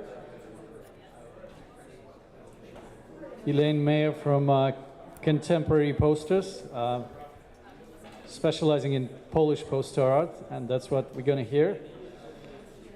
It's going to be the first experience for Ylain was doing presentation in slides in her 80 years of work. Yes, more than 80 years. Yes.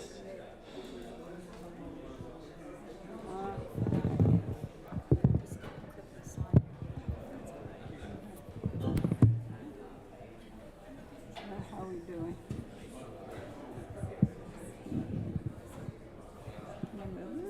Come closer to that.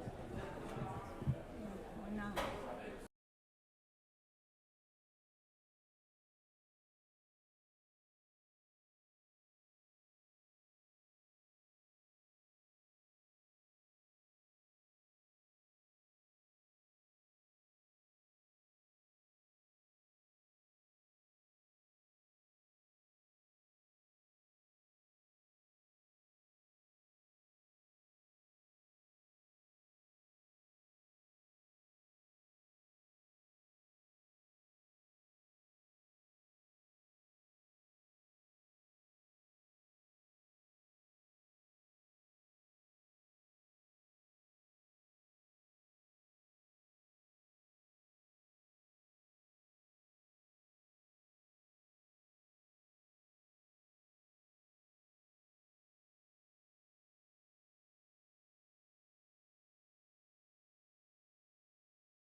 In Poland, am I okay with the mic?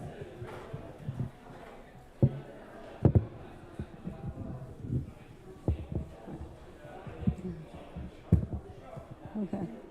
Better? Okay. Okay, as they say in Poland, dzień dobry. They say it better in Poland because they don't have my American accent. Okay. The Polish School of Posters. The Polish School of Posters. What does that mean? What is the Polish School of Posters? Am I too close? No. Oh, something's echoing.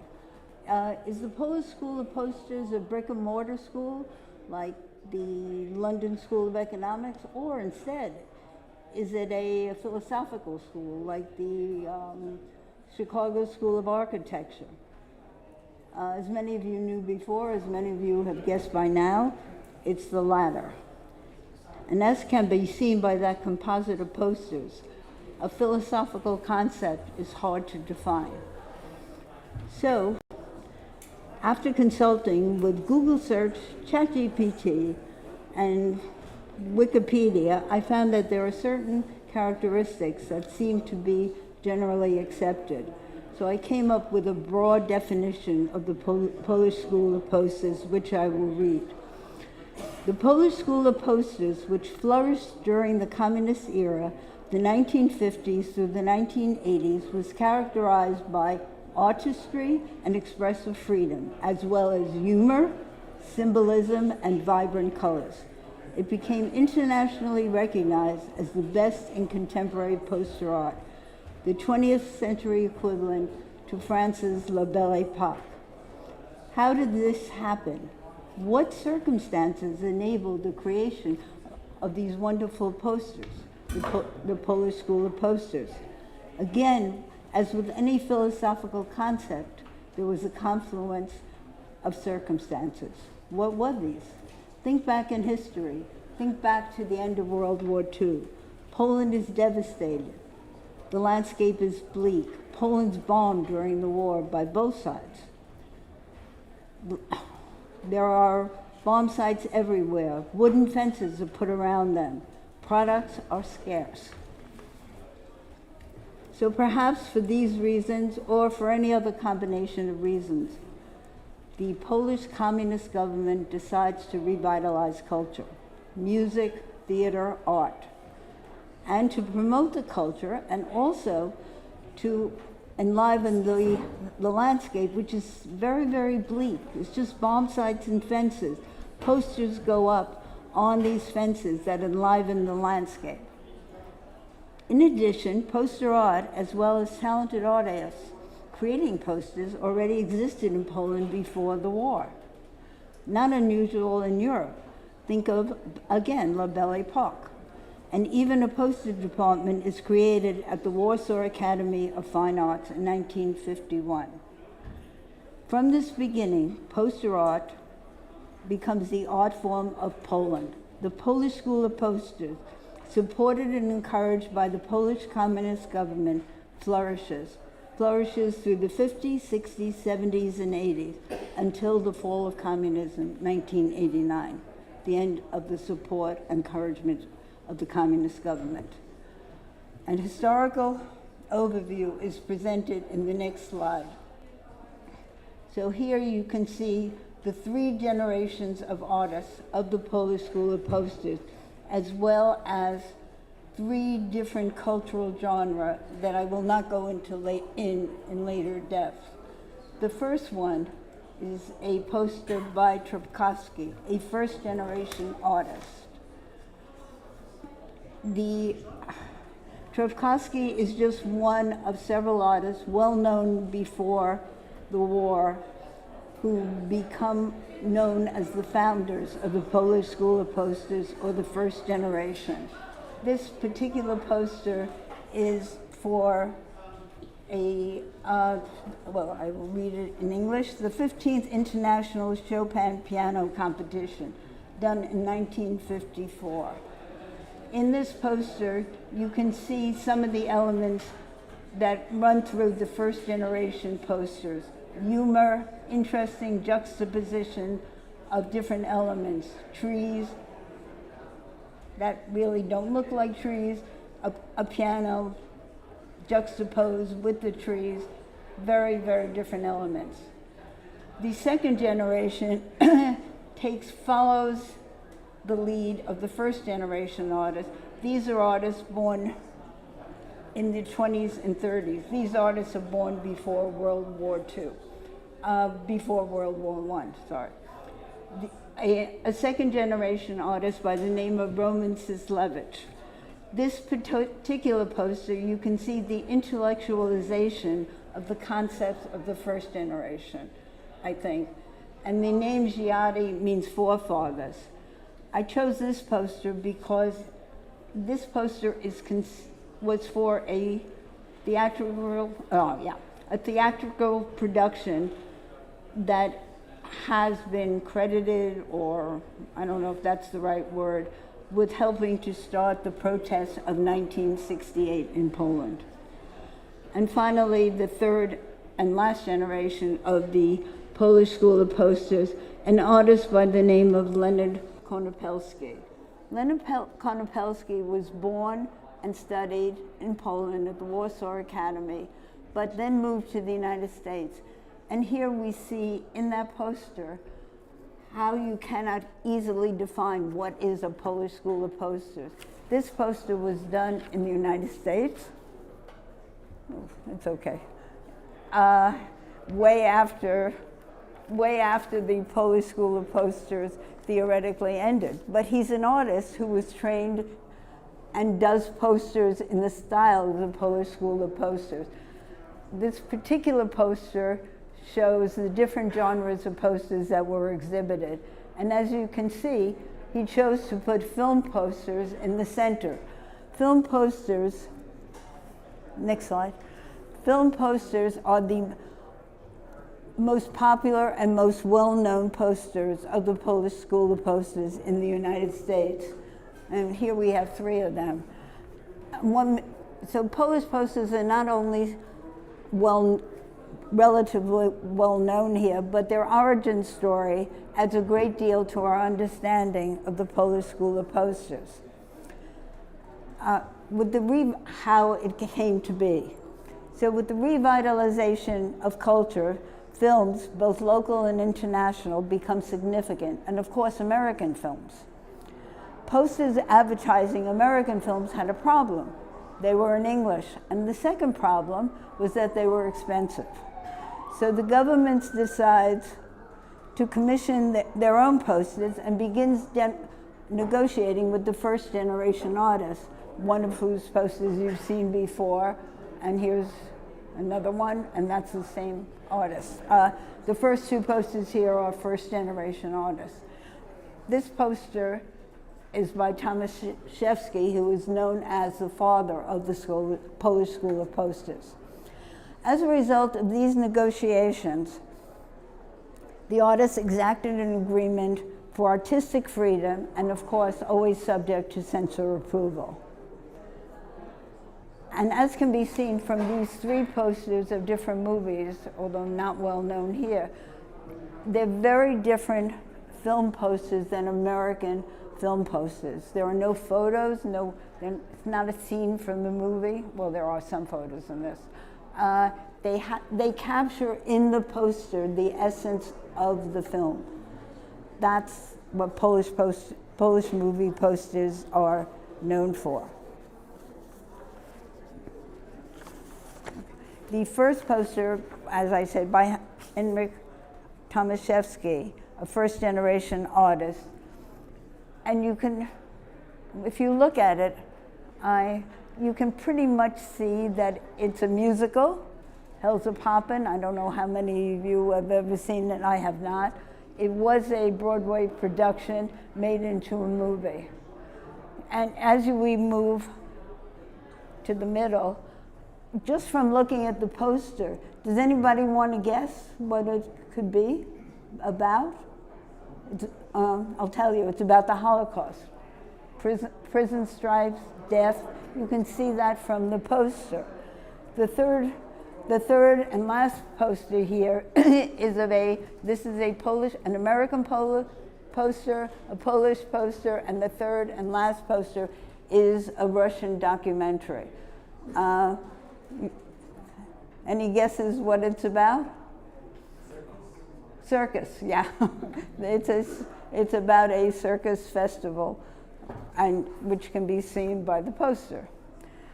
And the artist here is a second-generation artist by the name of Victor Gorka. If we go to the next slide, Polish posters become so popular and so important that some even become the iconic posters for the films they portray. Meaning, these are the posters that anybody who cares a lot about films would choose to represent it. So this poster, Cabaret, which many of you can tell from the poster itself, is it's from the film Liza Minnelli in the form of a swastika. The same artist who did this did the last poster on the last screen, second-generation artist. In the middle, a French film called The Bride Wore Black. And if you just, second-generation artist, Starowiecki. And just looking at the poster, anybody familiar with The Bride Wore Black as a film? Well, briefly, which you can see from the poster, it's of this character here is the bride. Her husband is killed at their wedding day, and she spends the next however long trying to find the people who killed her husband.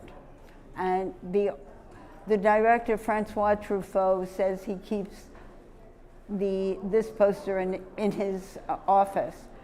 And if you've ever seen an interview of Joel Grey, this poster is often seen on the walls in his office too. The final poster, a Polish poster, Man of Iron. this is the story of Solidarność of Lech Walesa, done by Raphael Obinsky, a third-generation artist. Oh, can we have the next?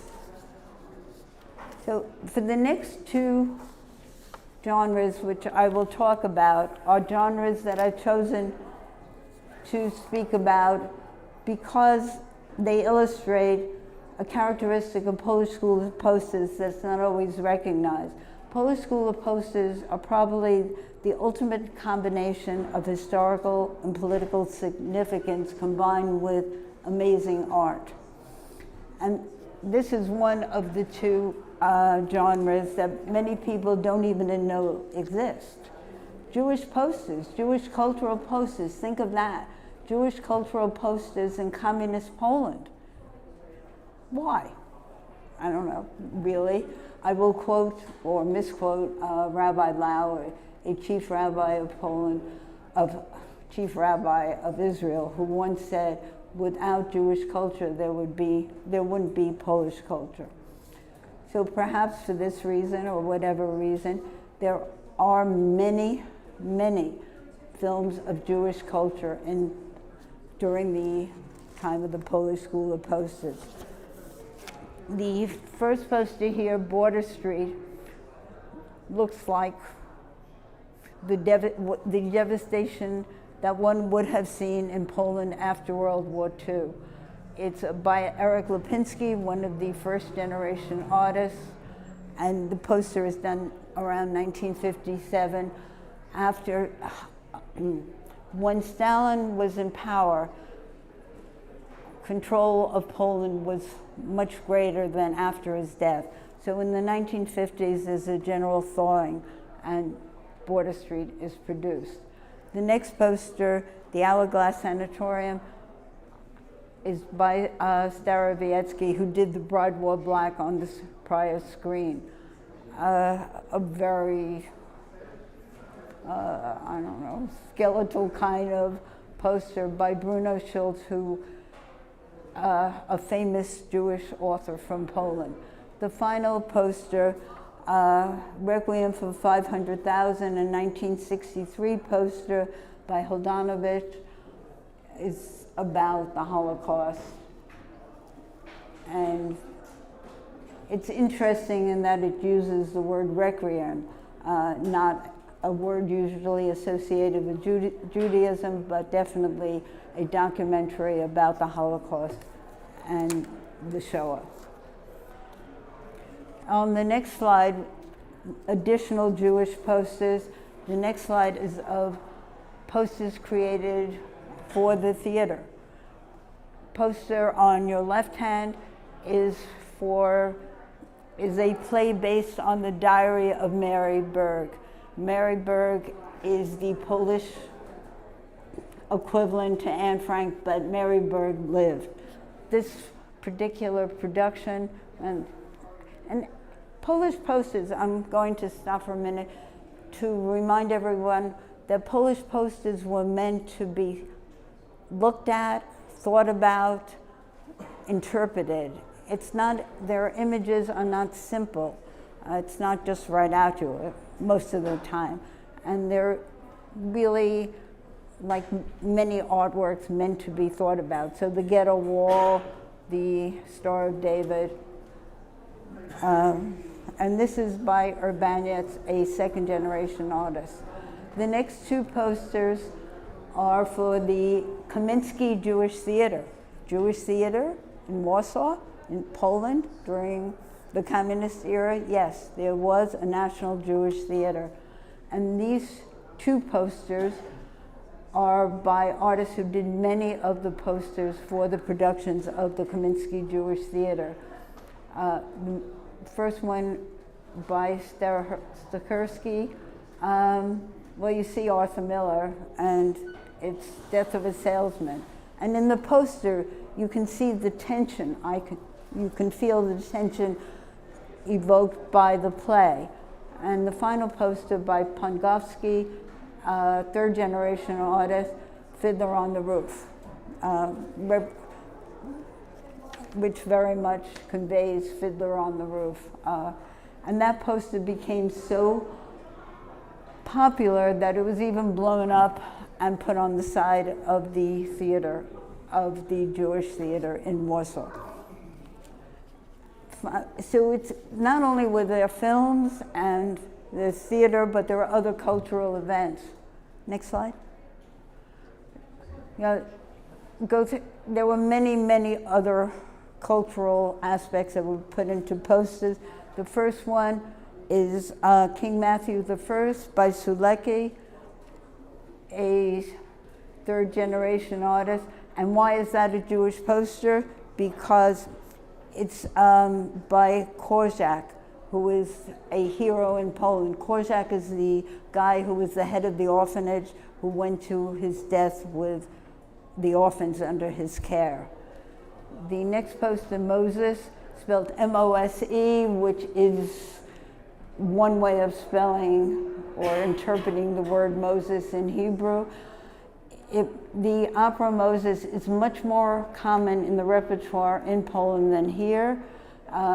This particular poster has been produced and in many languages. It's English, Polish, Hebrew, etc. And that's by the artist Waldemar Świeżo. The final poster is of a festival in Krakow. Jewish festivals start under communism in Krakow, and posters are used to advertise the festival. It's a Jewish festival. It's by Lech Majewski, and for many years posters were used. This one is the 14th Jewish Cultural Festival, 2004. Although the festival is still going on in Krakow, in Poland, the posters are no longer used, probably because it's not as popular media as it once was. So posters, they would just be ordinary posters. Even in the square of Warsaw now, the posters look just like American posters. They're no longer beautiful interpreter kinds of posters. So one genre are Jewish posters. The second genre, next slide, that is not often recognized as part of Polish culture is jazz, which I will use as the term for jazz, rock, R&B, American music. American music and posters created by the Polish government, yeah, it happened. The story of jazz again shows the political, historical significance of posters to an art and their art to what's going on. After World War II, jazz existed in Poland before the war. After World War II, it's banned by the restrictive communist government. After Stalin's death, as mentioned before, things loosen up. And in the mid-1950s, there is a festival of contemporary music that restarts in Poland. This poster is jazzy in looks. And in 1956, when this starts, jazz music is part of the Contemporary Music Festival. Posted by Waldemar Świeżo, whom we've seen before, a second-generation artist. The middle poster, if any of you remember and really have a great memory, the film The Terminal, of a guy stuck in the Charles de Gaulle airport, a jazz, and when he finally gets to a jazz club, on the wall, you need a great memory to think of this, on the wall is this poster. It's for the Jazz Jamboree, which starts as a music festival in Poland 2 years after. The poster is done by Rafał Olbinski. Again, a poster to be interpreted, the trumpet takes wings. Very interesting poster. Jazz becomes so popular and there are so many festivals. One is called Jazz on the Oder River. The artist who does who did most of those posters is Jan Safka, a third generation artist. A fun poster, if you notice, look at the poster, remember they're all to be looked at and thought about. The musician is not sleeping next to a person, but next to his instrument.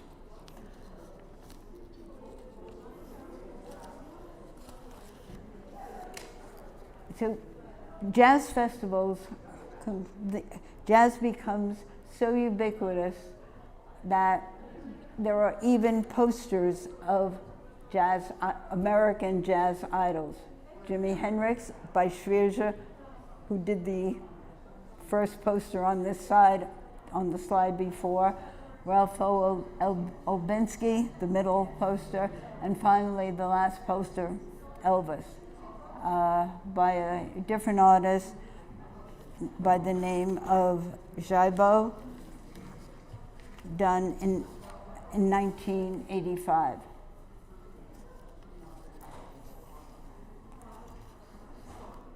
The next poster, the last genre of Polish posters to arrive on the scene, both historically and today, what I'll talk about, are Cirque posters. Cirque posters quickly established themselves as the quintessential posters of the Polish school of posters. And the reason, probably their amazing art. They arrive on the scene in 1962, when the government decides to sponsor the revitalization of the circus.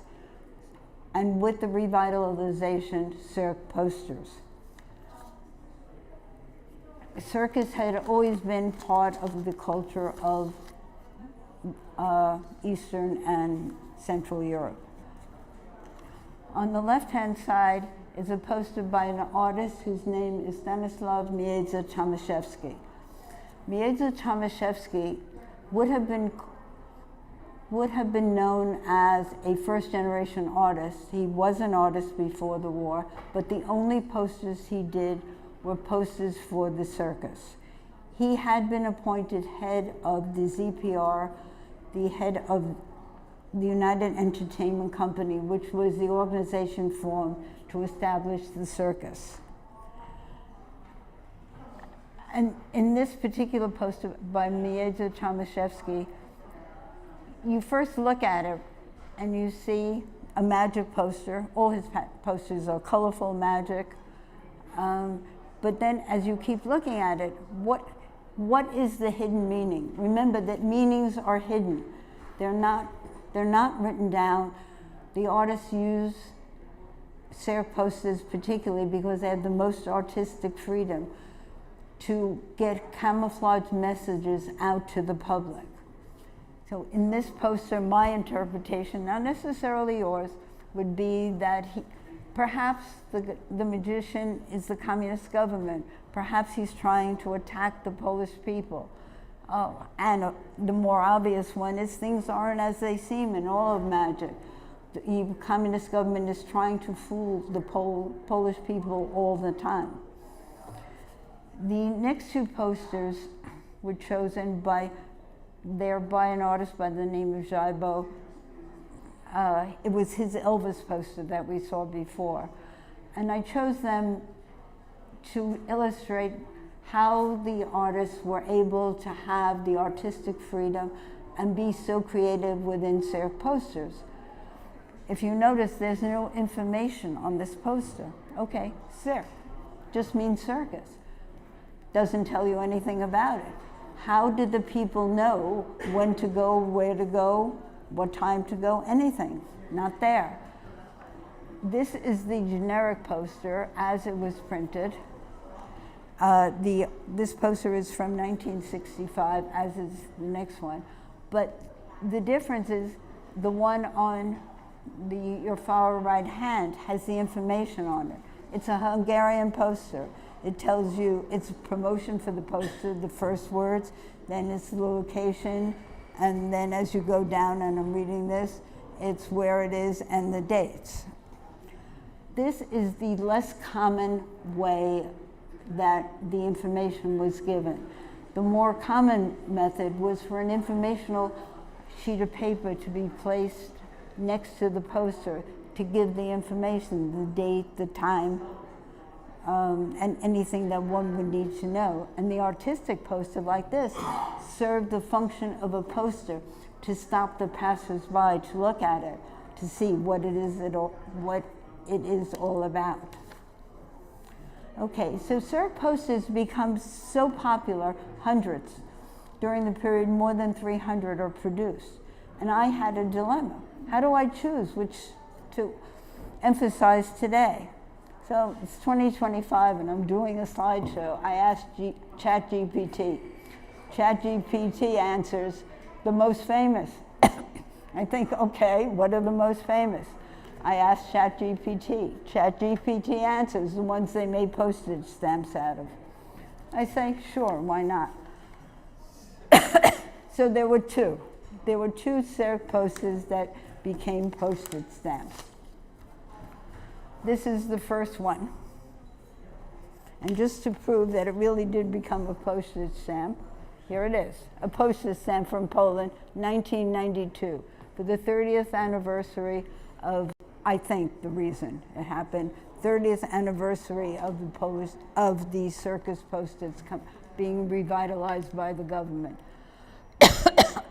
All these posters are by Waldemar Schwierze, whom we saw before, whose work we saw before. He's a second generation artist, very prolific, very famous in Poland, so famous that I even heard said in Poland that during the communist era, in the golden years of the Polish School of Posters, it was said that he didn't even wash his shirts. And if you think about that, what does that mean? It meant he would always buy new shirts. The poster itself, red, white, and blue, Western colors, not Eastern Russian colors. What does it mean? It's hidden. We don't know what exactly he had in mind. To me, it's anti-communist. There are three faces. Communist government, it's not only duplicitous and two-faced, it's three-faced. If you look at it closely, you see the three faces. There's the front face and two profiles.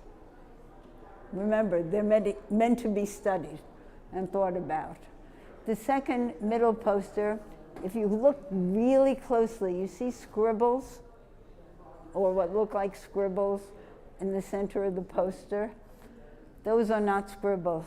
Those are the censor giving the approval to the poster to be printed, how many to be printed, and where. The artists have a great deal of freedom, but they're always subject to the censors. First, the censors have to approve the maquette, the original drawing. Disapprove, no poster, unless it's changed, which we'll see later. And then after it comes off the printing press, it again needs to get approved, sometimes by 3 censored bureaucrats, sometimes by 2, by 4, but all posters needed to get another stamp of approval. Finally, a 1983 poster. 1983, things are really dire in Poland. So bad, Poland is under martial law. Keep looking at the poster. See V's hidden in the posters?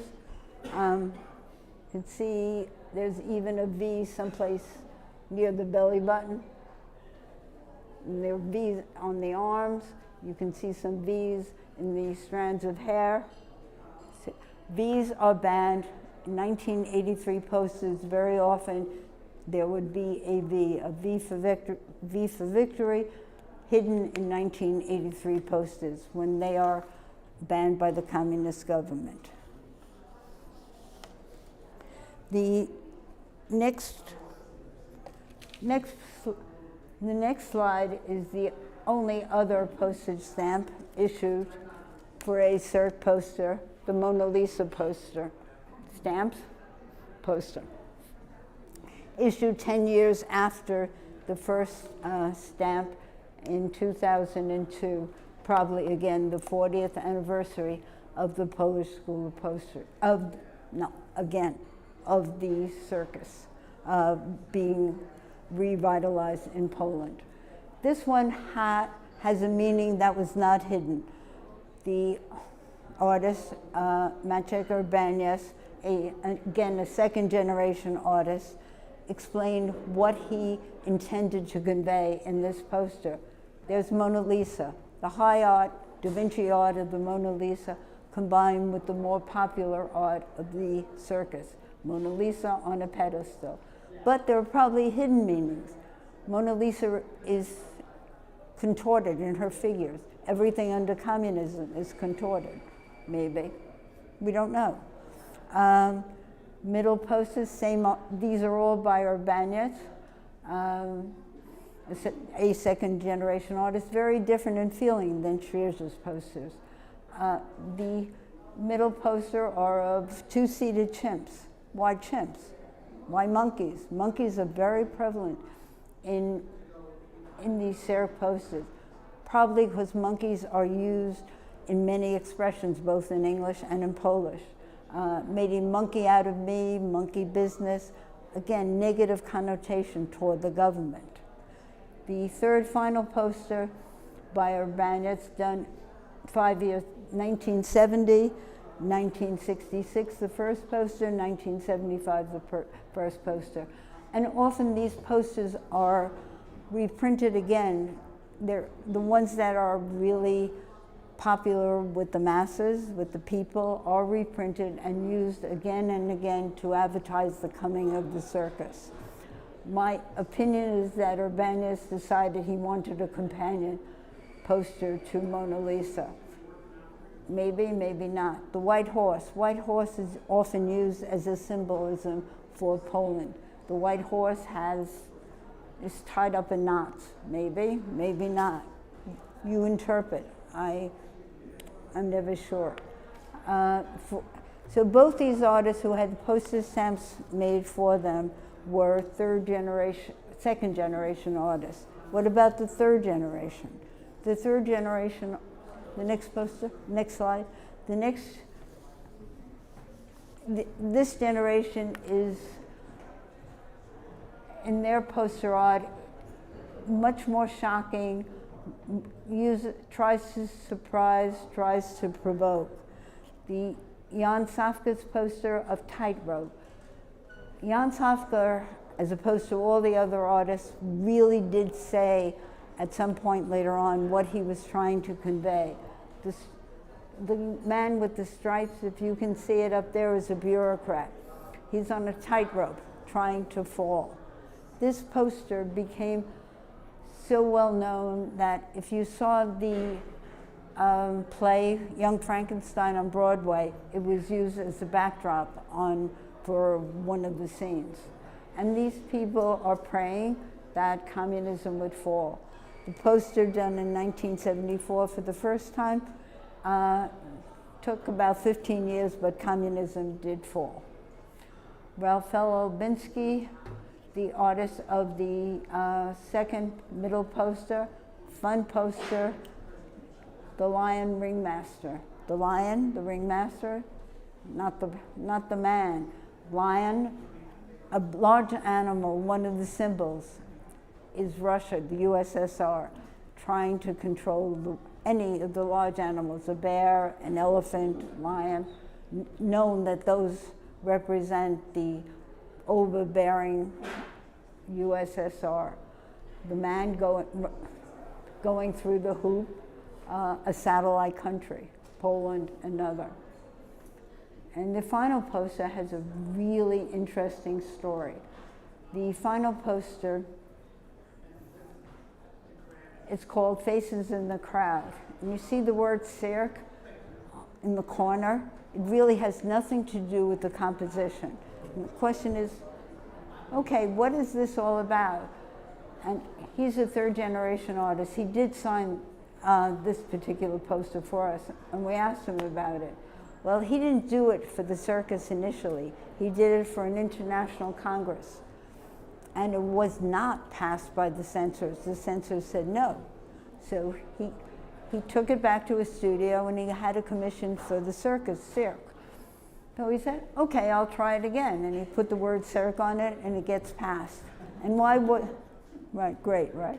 And why wasn't it passed? Okay, the first time. see the man picking his nose, center bottom? And where and to whom? And if you look up, he's picking his nose as a guy, bald guy with a sort of spot on his head, Gorbachev. But so that's how a poster, which had a maquette initially not approved, gets put in. And so it shows that, and it also shows how much freedom the artists had when they were doing posters for the circus and cirque. Things that were not passed for a different reason would have been passed for the circus, because it could be a circus poster. The next slide. So these same artists, Boguslav Lushnik, who did that poster initially not approved by the censors, did these two posters in 1989. 1989 is the fall of communism. Because of the number of posters that exist with this image, it is believed that these posters never went up on the wall or on a fence or any place. And what does it say? We don't know. The White Horse of Poland, saying goodbye to the clowns of Russia. The last poster, the clowns of Russia, of the USSR, falling off the horse, ending. And so with those posters, the Polish School of Post, the end of the wonderful posters of the circus done under communism in Poland. So figuring out the messaging is challenging and fun for these posters, for any of the Polish posters. And there's also been the subjects of books and films. One of the best, if not the best documentary dealing with this topic is Freedom on the Fence. It details not only the hidden meanings, but also the art of the Polish School of Posters. The trailer, which we will now play, is a very brief synopsis.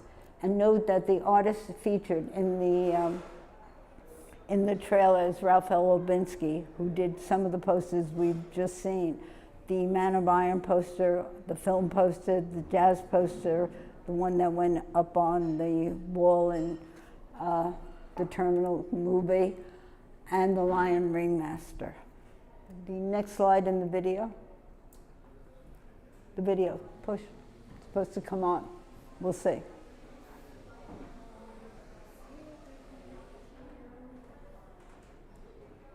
Come in.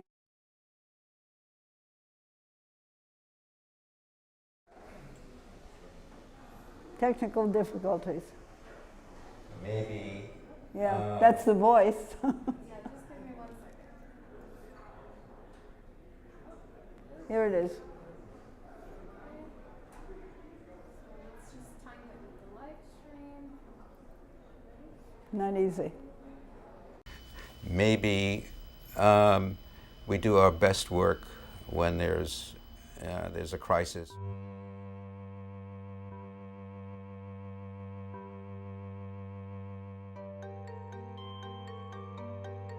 When I hear the word Polish poster, I just think of unbridled freedom. It wasn't sentimental, it wasn't cartoony. The use of the ironic and the satiric as a mode of communication which has no parallel in the United States. The censor was somebody that the artists could embrace. Every kind of restriction brings the creativity. But that something like this is able to exist in a country that's supposed to be controlled and censored. That was a really great game. That's why this language developed, the language of surrealism.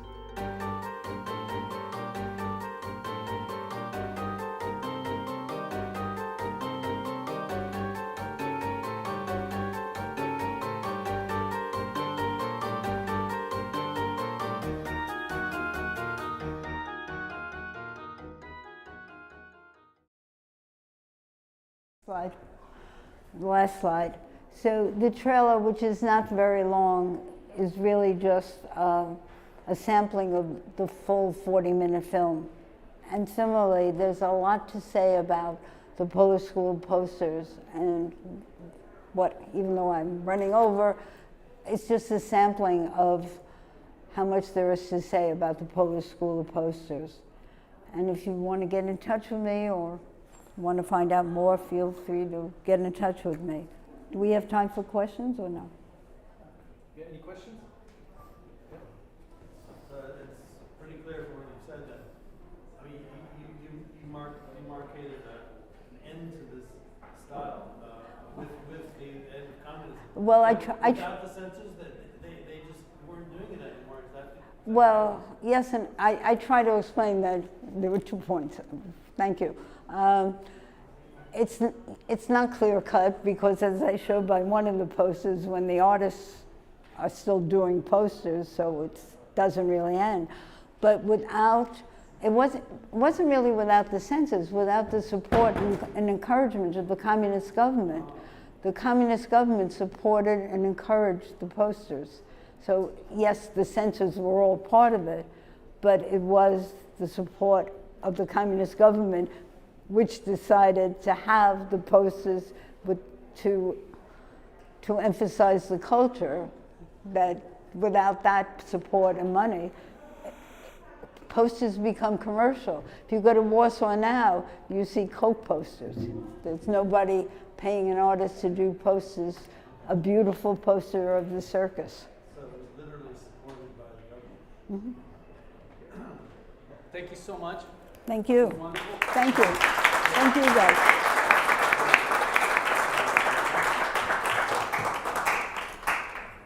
So now we're just going to set up for the poster panel.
Symposium featuring the most exciting people in the poster business, the way I see it.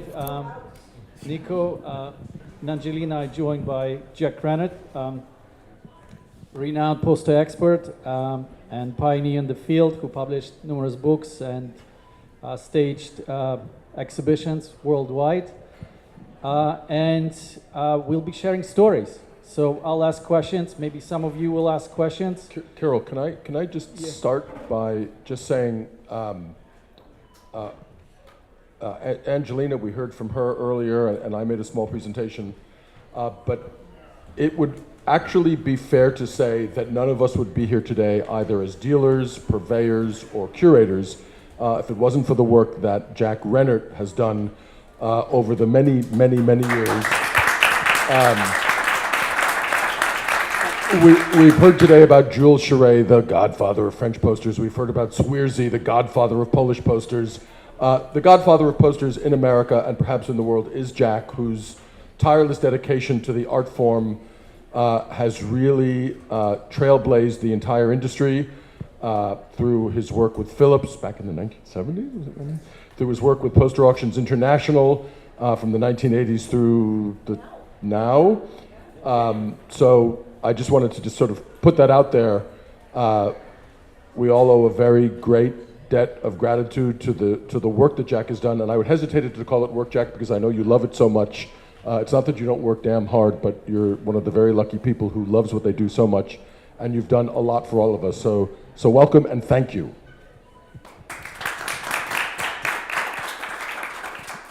Thank you, Nico.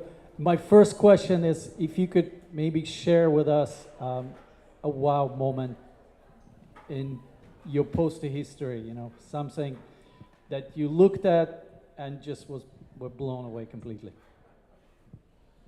Go ahead, Jack. Yeah, you start. Well, there were many such moments. I'm happy to say. One of the things I remember was my first discovery of Cappiello, who's, I guess, my favorite artist. An elderly gentleman from the south of France, a rare book dealer, came to my hotel in Paris, and with a whole bunch of posters rolled together, and a lot of people would come in cars like that, and it was really 2/3 garbage, 1/3 something you'd want to see. And I figured the way he's carrying the posters, it's nothing that I'd want to see. So I told the concierge, no, don't let him up. I just looked out the window. This is not for me. But anyway, he was persistent, thank God. And that was my introduction about 30 years ago, I would guess, a little more, to the work of Cappiello. And I've done my best to champion his posters ever since. So that's always a memorable day for me. Oh gosh, I really don't know. There isn't one like aha moment, but so what some of you know is like, yes, I'm the curator here. I used to work for Jack for a decade, so I also collect posters myself. So that there are like three camps of poster thought within me at all times. I would say that the most exciting moments for me are when you look at an auction catalog and you see that one thing that you're like, oh my God, does anyone else know about this? Because I've been looking for this for a long time. And that certainly has happened for me a bunch of times. I mean, when you had the Man Ray London Underground, I really wanted that. I did not pay $140,000 for it though. This past summer, in an auction that, like, I'm sure you were nuts about it too. The Hotel Drouot in Paris had an auction of some of Edmond Sagot's personal collection, and Sagot is the posters wouldn't really be saved if Sagot hadn't started dealing them. He is a pivotal figure in poster history, and they were selling part of his collection, and in that collection were so many gems, but there was one piece that I've wanted for a very long time, and it is the Heine Simplicissimus. And if you get, sometimes you just see it as the single dog, and sometimes it's the double dogs, which that was what this was. And Alan Vey, who's a big poster historian that we're all friends with, he was at the podium and he's auctioning it off. And I love this poster so much, I have it embroidered inside a coat. Like, I love this poster. And to know that it was Sagot's was even more cachet to me. So it is now in my living room. And when I unwrapped it, his great granddaughter or his granddaughter? I think it's his great granddaughter. Told me that if it has the Sago stamp on the back, it actually was part of his personal collection as opposed to just something that came through the gallery. And when I opened it and I turned it around, the Sago stamp is right in the back. And I'm like, oh shit, I can't linen back it because I'll lose the stamp. But yeah, those type of moments, when you get that thing that you've wanted for so long, that's very special. When you began the presentation today, you were showing examples of posters that were very rare, and one of the examples you showed was the Metropolis movie poster. And my apologies to those of you who are movie poster collectors or movie poster dealers. That's not my field, mostly because I really don't understand it. I love movies, but not enough to go crazy over one depiction of Bela Lugosi over another. But that poster, the Metropolis poster, you encourage everyone to see the movie. I watched 10 minutes of it. I thought it was awful. Like I said, it's not my thing. But I reckon, as a dealer, you don't have to love everything that you sell. You just have to know that there's someone who loves it. And you have to be able to gauge the depth of their love and the fatness of their wallet and so on. So I know very well that this Metropolis movie poster is sort of like a white whale. Like it's a dream poster for a lot of people. Not for me, but I understand that. And you mentioned that one copy was owned by Leonardo DiCaprio. Leonardo DiCaprio gave it as a gift to the fellow, I'm forgetting his name now in the whole scandal, but I think he was from Manila, and it was $1 billion money laundering scam. He was involved in the movie The Wolf of Wall Street as one of the producers. Joe Lowe. Joe Lowe, thank you very much.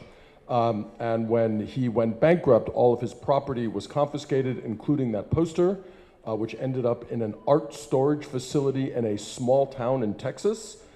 And they were trying to liquidate as much of his estate as possible to claw back as much money as they could for his investors. And that poster, being part of the estate, was there in this art facility that looked something like, it was like a bunker. I mean, it was the most nondescript building in the middle of a gigantic field. And I was called in to appraise it. And I made it very clear, I don't really know about movie posters. And they said, you don't need to know about movie posters. All you really need to do is ascertain its authenticity, which is easy enough to do, regardless of whether you like something or not. And so I was flown to Texas. I was put up for 2 nights, I think in a Motel 6, but it was still, it felt like a big deal. It's Texas. And I went into this sort of austere, unpleasant facility where there was all sorts of there were cars, there were motorcycles, and then there was this poster. And I was like, I looked at it, it was real. And I was like, my God, I've been flown down here, I've been put up for 2 nights at a Motel 6. I can't just walk in and say this is good and then walk out. Like I feel like I'm underperforming. So I stayed there and I oohed and I awed and I pulled out a tape measure and I measured it and I took pictures. I said, I'm gonna just bounce this off something tonight when I get back to my Motel 6. But it was wonderful. And I mean, the piece was 100% real. And so I was able to go down to Texas, to a town, the name of which I can't remember, to which I will never return, but I felt like I was sort of wined and dined cheap Texas style in order to check out this poster, and I've seen it in real life. And so I feel, for me, that was sort of a very special moment, because I do believe it is the most expensive movie poster. Yeah, yes. Most expensive poster, period. I've seen it only once. It was at the Victoria and Albert Museum. So I don't know if it's that copy, but they have a copy of it. According to Kirill, there's only 4 known copies, right? No. Internet sold. I don't know how it comes. The mention before of Sago, without Sago, we would not have a poster medium to talk about, certainly a poster business to talk about today. And he was a print dealer in Paris. And when I started collecting posters, I was dealing with his son, Michel Roman, and who took over the gallery. And sometimes people ask me, well, how long have you been collecting posters? And I tell them one of the first times that I was seriously thinking of buying a rare poster, a vintage poster as opposed to a contemporary one, was when I was in Michel Roman's gallery. And for a large, beautiful, just paper condition A+, Mucha, large Job, the later Job, he was asking for $50. And I walked out saying, "You're a thief," you know. And he ran after me on Rue de Seine, saying, "Okay, 25." So for $25, I got my first Mucha that way. And the interesting thing also, one of the things I've prized most in my collection, and I'll be darned if I can locate it today, about 40 years later, and that is that I had received from Mireille Roman's brother, Michel Roman's son, a copy of something called a police book. At the turn of the last century, in the 1890s, every retailer had to have a police book. And that simply meant if somebody came in with cash to buy a coat or a poster or whatever, you had to put down the guy's name, the date, what you sold it to him for, the amount, okay? And that's all. Once you did that, if later on it was found that it was stolen property, you were in the clear, okay? So I got to see the police book. And to date, I think it is the most interesting poster document I've ever seen in my life. And I was so impressed by it that I got a professional photographer, this was before internet days, to photograph every page, cost me a fortune, of this heavy book. And the interesting thing from a collector's point of view is that you would see that on one day, Mr. John Jones, well, not John Jones, Jean-Louis somebody, would come and offer him 10 copies of a Grasset poster, and he paid 50 centimes, half of a franc per poster, okay, and or whatever it is that it was offered. And one of the things was so many copies of the Absinthe Robert of Privat Livemont were offered to him. This is a poster that we sell today for 7,000 to 10,000. I mean, sometimes more. Yeah. About that. Let's say it's a $10,000 poster. And afterwards, he saw so many that finally he just, at one point, somebody came in and he put down 1.2 kilos of Absinthe Robert. Wow.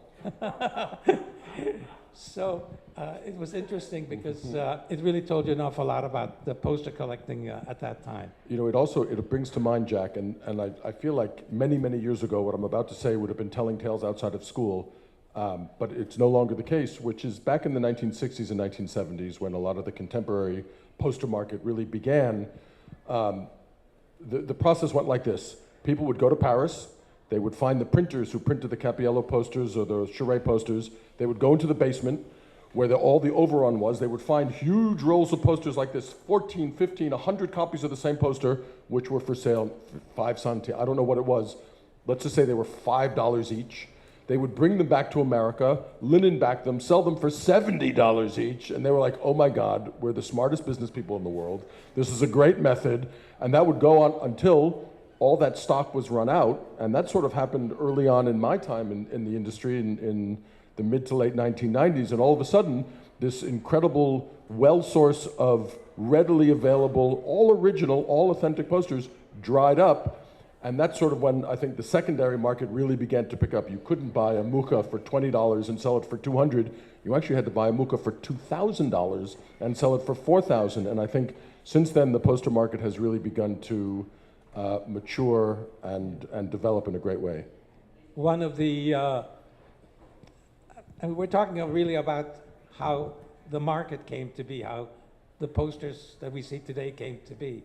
And one of the things in my career was I had developed a very nice friendship with a guy named Karl Wobman, who was a director of the Kunstgewerbe Museum in Zurich, especially they had an art school there. And he was in charge of the art school and the poster department also. And he was one of the smartest curators. Sorry. One of the smartest curators. The second smartest curator I've ever met. And he was so smart because he had no budget to buy. He couldn't buy anything. And yet during his time there as the curator, I would say he got like at least 10 to 20,000 posters without paying a dollar for them. What did he do? He just went to all of the printers in Switzerland. And he says, whenever you do print a poster, I don't know if it was 20 or 50 copies, drop them off at my place, at the museum. And so they were happy to do that. What happened then, he encouraged Americans, me included, to come and trade with him. So I made at least a dozen trips to the Kunstgewerbe Museum, late 60s, 70s. Before going there, I would send him about 10 tubes with American posters, okay? I would arrive there, and I said, you know, Herr Wobman, I had sent you 186 posters. I hope you like them. He says, I'm so busy, I haven't even opened the tubes, but you go downstairs and you help yourself to 186 posters. So I would spend 2 days. They were piled up on the wall, and there was the trucks that came in with the posters from the printers. There was like, how do you call it, grading? And they would fall in from they would back up their truck, and they would come into the basement of the Kunstgewerbe Museum. And so they were piled in no shape or order. So some of them were kind of ordinary travel posters, but a lot of them were really fine posters. And my first collection of Swiss posters came that way. And I've always pointed him out as really an example of what a curator, a director of a museum should be. And I don't know of a single curator in America who follows him, but I keep trying. I'll take that under advisement. You should see the basement here. You know, I'm wondering, Jack, I actually don't know the answer to this question, and I feel a little bad that I don't. How did you get into the poster business in the first place? What was your entree? What's your origin story here? It's not always easy for me to figure out what the hell I was doing in my youth.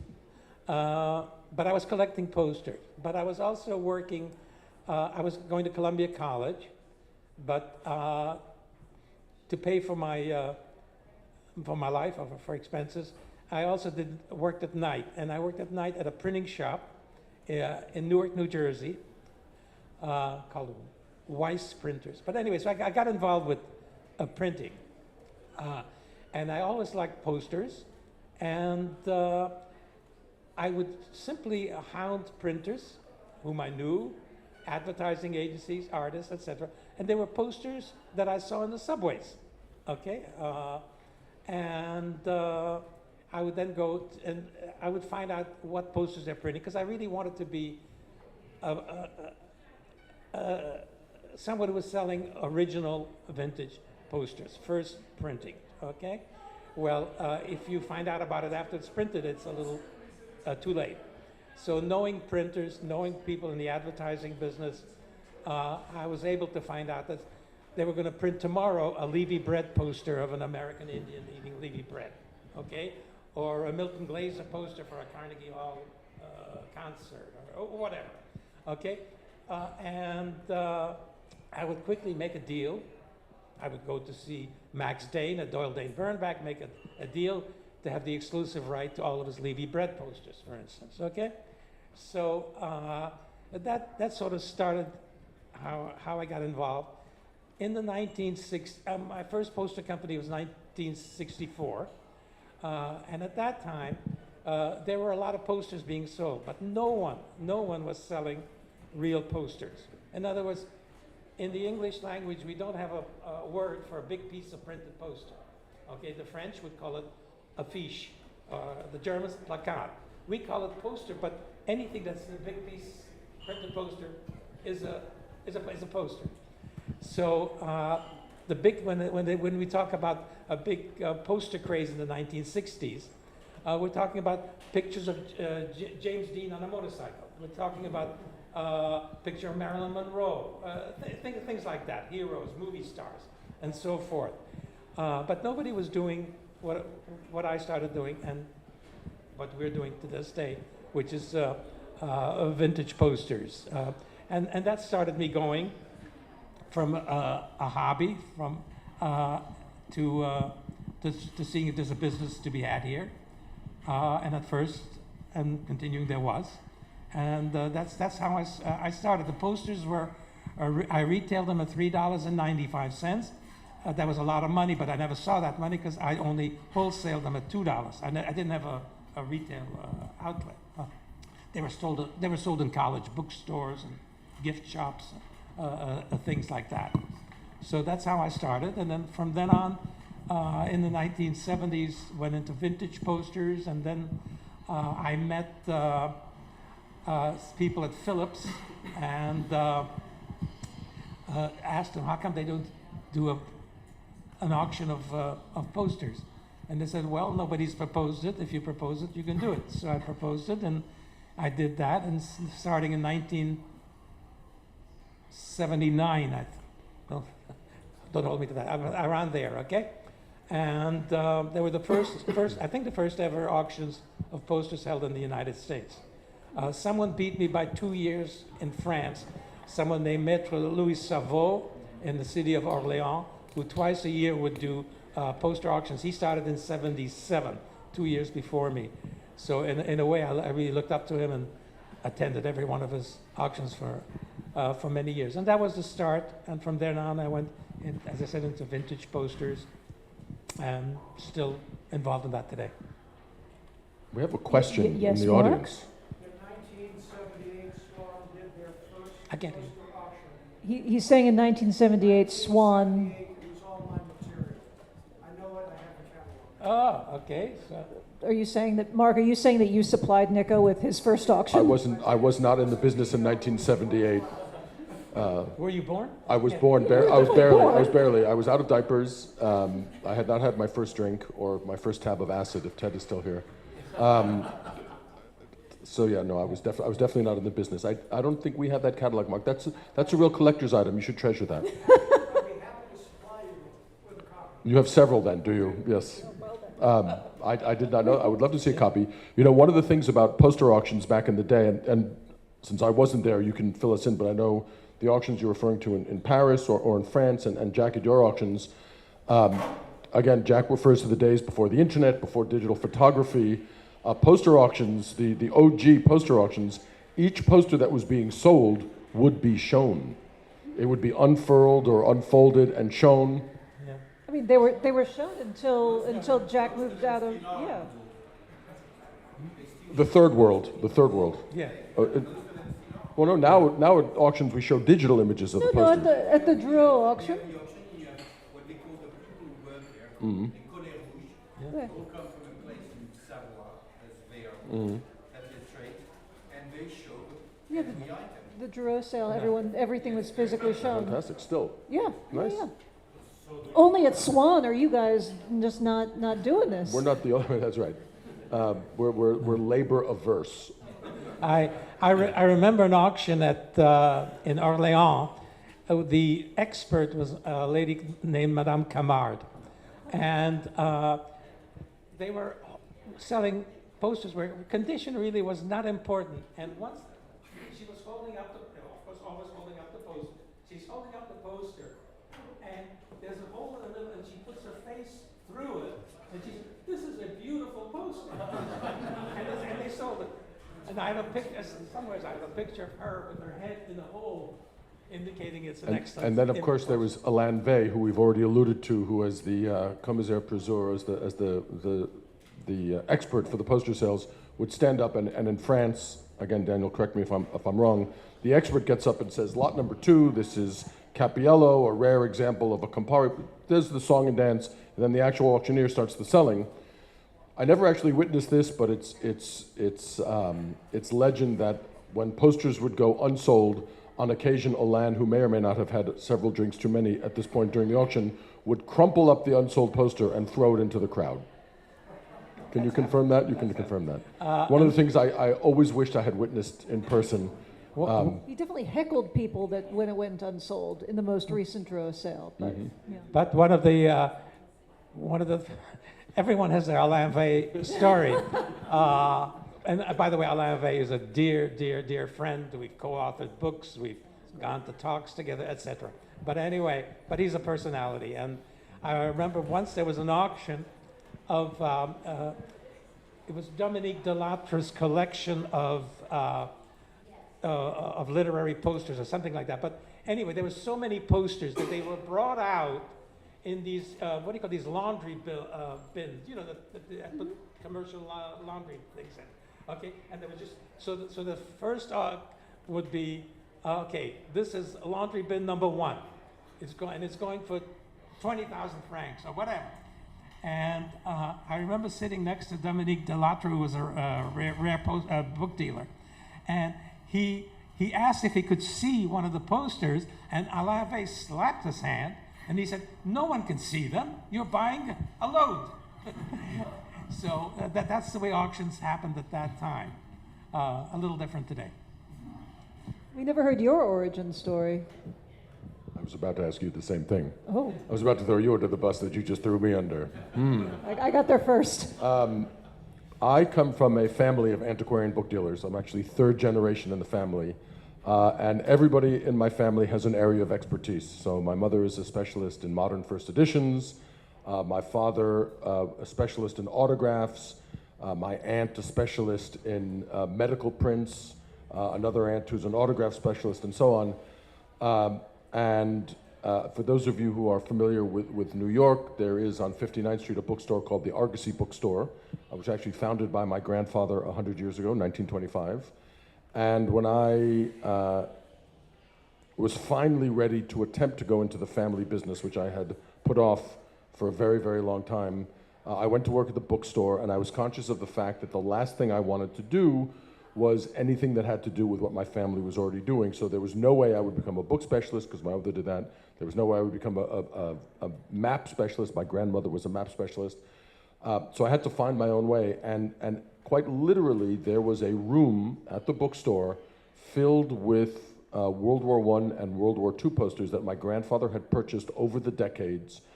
He never met a bargain he didn't want to take, and he would buy them literally by the roll, by the stack. And he would just put them in this room, and every once in a while they'd take one out, they'd frame it, and they'd try to sell it. But basically, this room was untouched for decades. And when I got into that room, I was like, this is interesting, I guess. And the way I tell the story hyperbolically, I went into the room, and 6 months later, I emerged like a butterfly from his cocoon. I had cataloged all the posters, I had researched all the posters, I had priced all the posters, got many of them restored, and basically had been bitten by the poster bug, and at which point there was no turning back, and I took it from there. What was that? Thank you. And it's almost entirely true. No, it is. It's entirely true. What is your origin story? I'm surrounded by my origin story. I'm flanked by my origin story. No, I was going to be a virologist. A scientist that studies viruses. The COVID would have been my time. But I changed my mind because I saw a triptych by Max Beckmann, the expressionist painter, and it was like, oh shit, medicine's not for me, I'm going to go into art. And my dad said, well, I'm not buying you a gallery, that's a rich girl's major, good luck. And so when I switched to art history before graduate school, the thing you have to do is you have to get an internship in New York at a gallery to be legitimate. And so what do you do to get an internship in New York? You find your rich friend and you figure out where their father buys art. And ask if they can hook you up with an internship. And I did that. And I assumed that it was going to be at like Gagosian or David Zwirner. And my friend was like, yeah, I got you set up with my dad's dealer. It's going to be great. I was like, great. Where in Chelsea? It's like, well, it's on the West Side Highway. It's like, okay, sure, wonderful. What are we focusing on? Like, is it like Kiki Smith? What are we looking at? It's like, well, it's a poster dealer. And this is where I think that Poster House and all of the dealers at the IVPDA are really important in educating the public on what a poster is. Because when I was told I was going to be interning at a poster gallery, I was like, why the hell would I want to do that? Because most people think that a poster is the picture of James Dean on a motorcycle. It's the thing you buy at Walmart for $2. And I was like, that's not real art. And I am so glad that internship was not what I went in expecting, because it was with Jack. And within 1 week, He was so generous with his knowledge. He gave me every opportunity to learn about what he was excited about. And that excitement is absolutely infectious. And I think many of us have that. And that if I had gotten an internship at Sotheby's, I would have been fetching coffee for an entire summer. But by the time But you might have found a rich man to marry. I mean, there's still time. Didn't mean the door was closed. No, absolutely. Hope springs eternal. Anybody single in the room? Over that summer, I went. This was when you still had 4x5 transparencies, and so I had to help build the pricing catalog, like the price results that Jack used to publish. And so I had to go through all the 4x5 transparencies, pick the image, figured out how to make a mechanical with picas. And create this book. We were doing, your auctions had 600 posters an auction, so 600 pieces came in that summer, and I got to touch them and learn about condition reports, learn about how to write a contract, all these things that you would never get anywhere else. So anytime somebody comes to me and says, like, where do I enter? And I'm like, don't try to go to a big place. Go to the smallest place you can find, because it's going to give you the best education. And then I went away to graduate school, and when I got out, it was the beginning of the recession. So nobody who had an art history degree was doing anything. And Jack offered me a job in marketing, of all things, which was not what I thought I was going to do. But it was kind of like everybody wears all the hats. And I stayed for a decade. And in that decade, you can learn. There is no greater source of knowledge than seeing pieces in quantity. I think the one thing that I find shocking with a lot of curators is that they've never seen 90% of what they are showing in a exhibit, so they don't know how to tell a reel from a repro. They don't know what different paper types feel like, or how ink is laid. And so going through the quantity of 600 lots every 6 months was just amazing. So everything I learned about posters, I learned from Jack. And then when I got asked to do this, so much of it is showmanship. And nobody's going to teach me showmanship like the guy to my right. So really, being able to speak enthusiastically about our medium is something I am indebted to Nico for. So that is my origin story. Ta-da.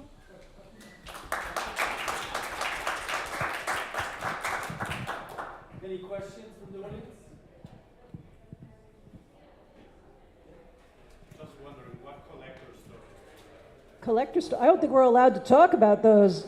That's privileged. What were the most amazing collectors without naming their names? Oh, we could talk about, Jack, do you remember when Guernsey's got the Sachs collection? That was like that was an amazing turning point, because not turning point, but to be able to see the Hans Sachs collection in person. So let me fill in the background here. Hans Sachs was a dentist in Germany in the years before the First World War. And he also had been bitten by the poster bug in the very early years of the poster craze. And he went out of his way to amass everything. I don't know how he set out, but what he ended up doing was amassing perhaps the largest and greatest and deep collection of posters at the time, sort of a combination of the Swiss curator who you mentioned, everything. He had them all.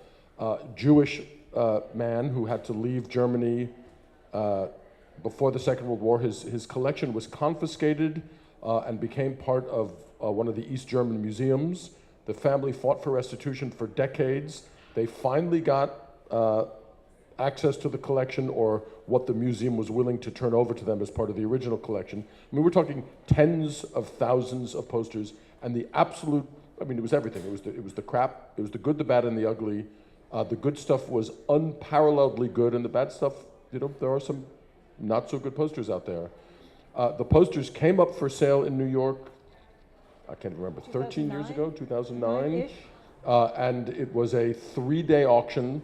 I think each day had something like 1,200 or 1,500 posters. It was actually, until today, if I can hazard a statement like this, until today, it was the largest gathering of members of the IVPDA ever, because the hungry worms came out of all their apples, and they came running to New York. And I say that endearingly, as a hungry worm. There's nothing disparaging about that. The dinner afterwards was wild. We had an epic dinner. a couple of epic lunches, and the collection was fantastic. And so it was the collector's collection. So Hans Sachs really put together something that was above and beyond world class, like you've never, ever seen it before. And what it did was it drew out collectors from all over the world, whether we were dealers. I think we're all, speaking for most dealers, we all collect and deal at the same time. We all have things that we keep. And everybody came, and it was just the most incredible time, and we had all gathered for one common interest, albeit, you know, posters was a common interest, and within that field, there were people who were looking for Swiss posters. I collect posters from Czechoslovakia, where my family is from, but that was great. That was really a collector's moment. And you worked on valuating that collection, but I remember. I was asked by Guernsey to evaluate the collection, but I was actually involved with it years earlier when two things happened. I would go to some auctions in Germany, and they very proudly would hold up a poster and say, "This is from the collection of Dr. Hans Sachs from Berlin." Hans Sachs never in his life sold a poster. And so this bothered me a lot, where they were getting these. Okay? Then I met Hans Sachs's wife, who had a dance studio in the Carnegie Hall building, as I recall. And I said to her, I said, "Look, I would be happy to do something about this. They belong to your husband, to you."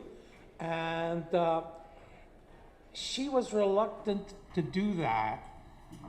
She was getting reparations from the German government every month, and she needed that to live on, pay the rent or whatever. And she didn't want to start any problems that would prevent that. So I never got her to agree. And I tried to talk to some lawyers, and the point is they felt that I had no standing. I was not a member of the family or had anything. These were not my posters. So we never got very far. But apparently Guernsey was able to eventually get that. That's an unexplainable part of the story. But I remember during the valuation process, you were evaluating it during Hurricane Sandy, because I remember we closed the gallery, we covered everything with tarp because we were like, oh, it'll just be a little rain. And the building that the gallery was in, the building that the gallery was in had no power for like a week and a half.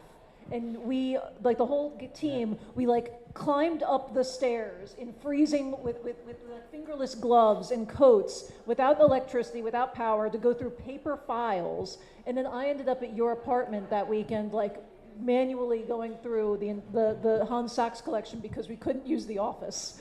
Yeah. But actually, the strange thing is, it did not bring the prices that Guernsey wanted. They were not pleased, by the way.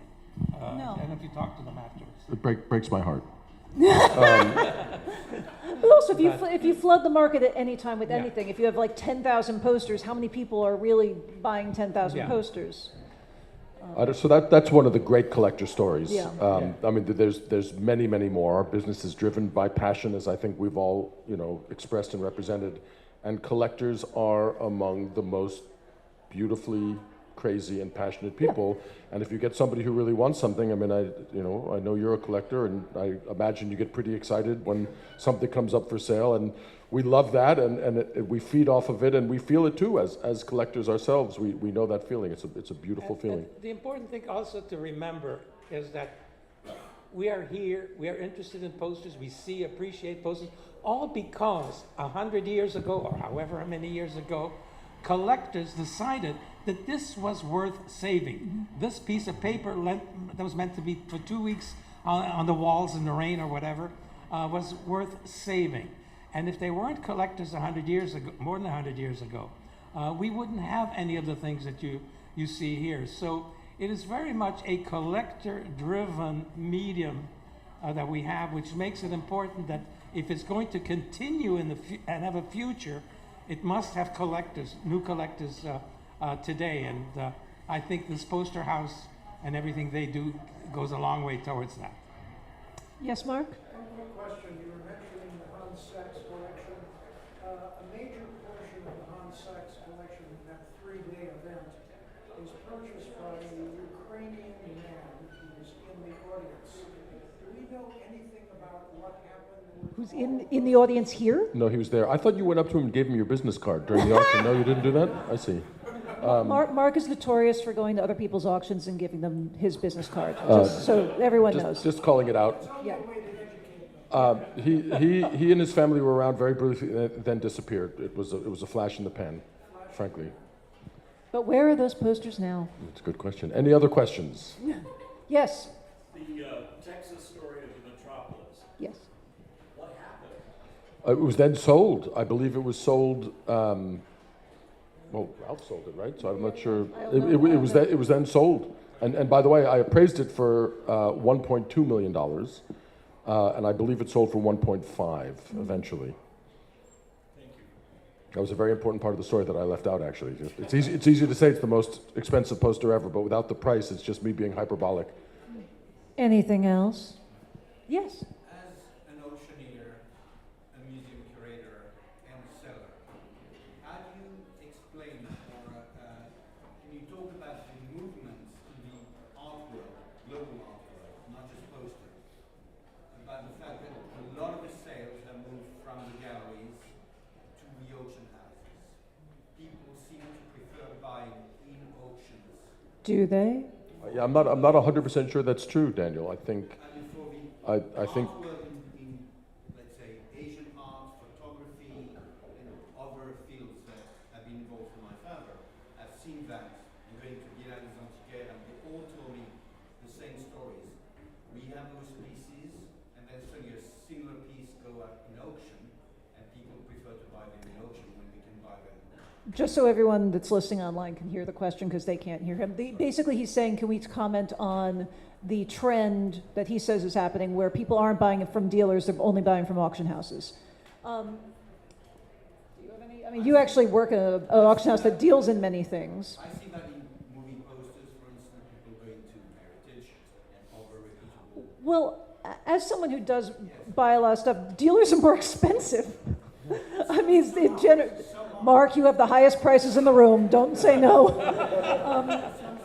No, if you the margins at auction houses are way better for me as a buyer to buy something generally. I mean, the thing is, if it's super rare and one dealer has it, then of course I'm going to go to the dealer. But yeah, an auction promise, it gives you the promise, the illusion of a deal. Across every industry, and again, coming from a family of antiquarian book dealers, and this is hardly a secret, the advent of the internet was an earthquake, where all of a sudden you had a rare book, a rare poster, or a rare manuscript, and as someone who'd been dealing for decades, you knew how important it was.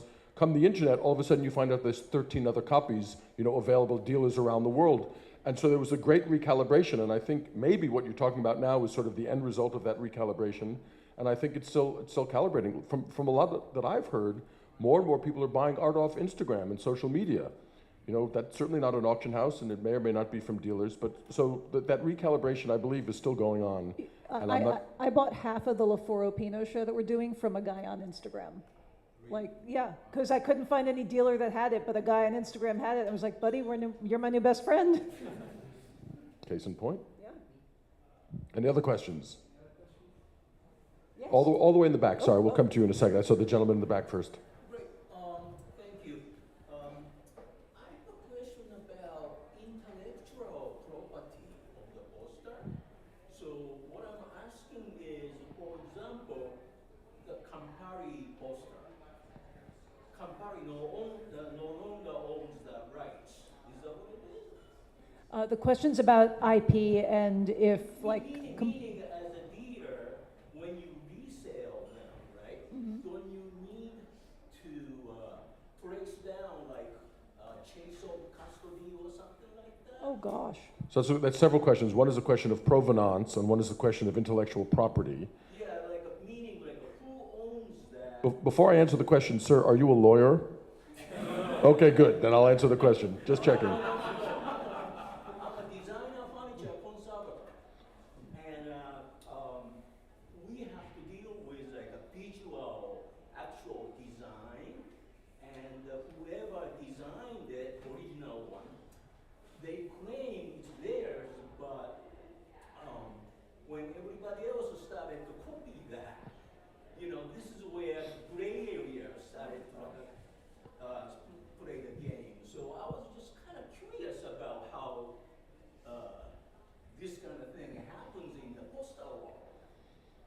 It's a fantastic question. It's a deep question. It may be a question that's too hard for us to answer satisfactorily from here.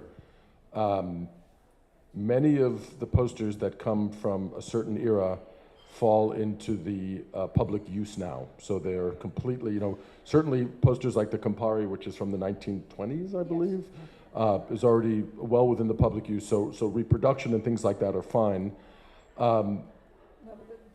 There's complications there too, because if MoMA owns the estate, then even if we've definitely tried to reproduce things that are within the realm of fair use, but if something like MoMA has bought that artist's estate or has bought the rights to that poster, then we have to go through MoMA to get the rights for it. It's so amorphous, and it's a constantly moving target. Also, the laws between the United States versus Europe with copyright, completely wild. I know we can put our entire collection online, and that's not a problem, but my friends who are curators in Germany can't, because there are restrictions around being able to show those images online without paying rights to the artists or to their estate. So it's a moving target. In the United States, for the most part, especially at the turn of the 20th century, the artists had really no rights. They were just simply hired to do a job. They were paid to design a poster, and that was the end of it. The tradition in France, for instance, is totally different. The artist retains rights. If an artist does a poster for Coca-Cola France, okay, he retains rights, not Coca-Cola who hired him. So this makes things very, very difficult in terms of. I've had all kinds of problems in reproductions in books that I've done, where you have to get an okay, and most of the time I just didn't, and I took my chances, and that was that. It was just too complicated. I mean, artists like Mike, who's so litigious and contentious. Yeah. Not just kidding, Mike. I may have negotiated to use one of his images during the break, so. So I'm sorry we can't answer that question in detail. It is a great question, and Because the person who was talking about the psychedelic San Francisco movement. right, how they sold the rights to the posters, yeah. Right.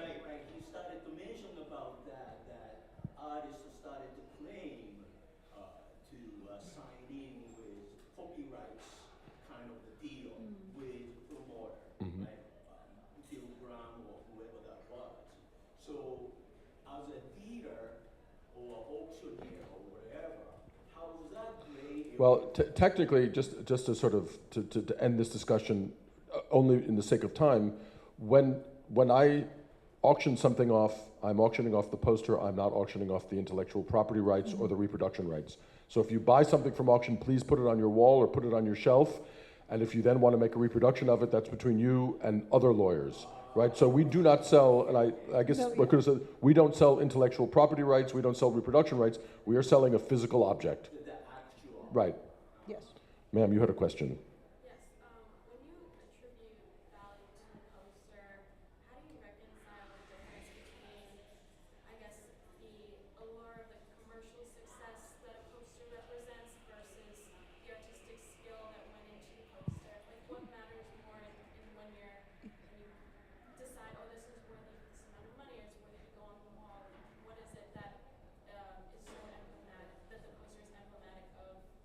Is it more artistic, more commercial, more historical significance? A very, very good question, which was, when determining the value of a poster, do you take the subject matter? Do you take the artistic skill, right? The artistic style? Do you take the fame of the artist into consideration? Jack, do you want to start with this? The answer is all of them, obviously. Yeah. And condition. And condition also. But there's also something else, which is that posters being multiples, right? So if I paint a painting, it's a unique work of art, but these posters are all multiples, so they exist in many, many copies. And as I said earlier, we don't necessarily know how many copies were printed. We know there were a lot, which means there's a track record. So with cars, you have a blue book, and you can look up what a car, a similar car has sold for in the past. So what we do is we take a poster and we go to the databases, we look up how much it sold for before, we figure out if it sold for X amount of money during a boom era or a bust era, and we evaluate the price. The trickiest thing is when we come across something we've never seen before, right? How do you do that? And The wonderful thing about auctions is that it's sort of a perfect example of a free market economy. So basically you can put a poster in an auction that you think is wonderful, and this happens to me a lot where I love something so much, I'm like, this is incredible, I can't believe it, I've never seen it, it's a beautiful image, it's a famous artist, similar works by the artist have sold for several $1,000s, this must be an $8,000 poster. And I put it in an auction, and nobody buys it. And it's singularly unvalidating. And so the best thing we can do as auctioneers is to let the market set its own value. You put it out there with a price that is low enough that you think someone will come in, and maybe several people will come in, and therefore, rather than us dictating the price, we let the market set the price on the piece itself. But then there are also those fluke moments, like you just sold the TWA David Klein, New York. And what is the normal price for that? What is the historic price for that? Well, the estimate was $7,000 to $10,000, and Yes. it's usually a $10,000 poster. And it sold for $25,000, and that just means that two people really wanted it. Yeah. So it's always the like you have to have two people for something all to, you need. yeah, you just need two people who really want something. Anything else before? There are great cocktails, by the way, at the bar. Just putting that out there.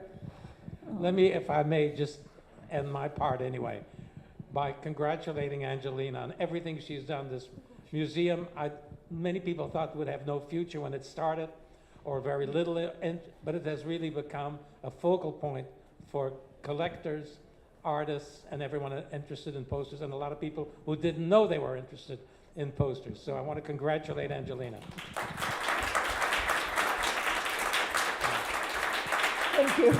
And at the same time, in wrapping this up, I really want to thank the IVPDA, Carol, Kalinin, led by you, and putting this incredible symposium together. A fantastic day. Again, fueled by all of you being here. I mean, we do have an online audience, but the fact that you've all come out on this freezing cold winter day is actually heartwarming and wonderful. So thank all of you. And actually, I think I'll end with something that Nico and I spoke at the Brooklyn Fine Art Print Fair last year sometime. You weren't there, but somebody in the audience asked me, because we were fighting out, like, what is the difference between a print and a poster? I won that. So you say. And somebody in the audience said, why do you, Angelina, care so much about whether or not, like, Live, Laugh, Love, it qualifies as a poster or a print? Like, why do you care? And my answer is that it's organizations like the IVPDA that support the idea of connoisseurship. And connoisseurship is something that is being lost in so many areas of both like things that people collect, but across the board. And without people like Jack or Nico or all of these people in the IVPDA that like support the intense knowledge about something that will be lost if people do not maintain that knowledge and that interest and share that education, it's just so important. Because there are so many things that have been lost without maintaining connoisseurship. So thank you all for wanting to learn more about posters, and for being here today. So thank you, Carol. And the only other thing I would ask, can someone take a You just picture? want the last word, no, don't I just you? want someone to take a picture of the three of us up here. I think that would be great. Rory. Rory, get on it. Cheers. New kid. Excellent. All right. Thank you, and good evening, everyone. Carol, do you want to say your last words? Well, I just want to thank all of you in the audience and all of you here. It's been a pleasure and a great privilege to have you here and to be here, actually. And thank you for allowing this to happen. It's a fantastic place to have this event, and I hope it will continue. And hopefully see you next year. Thank you. Thank you.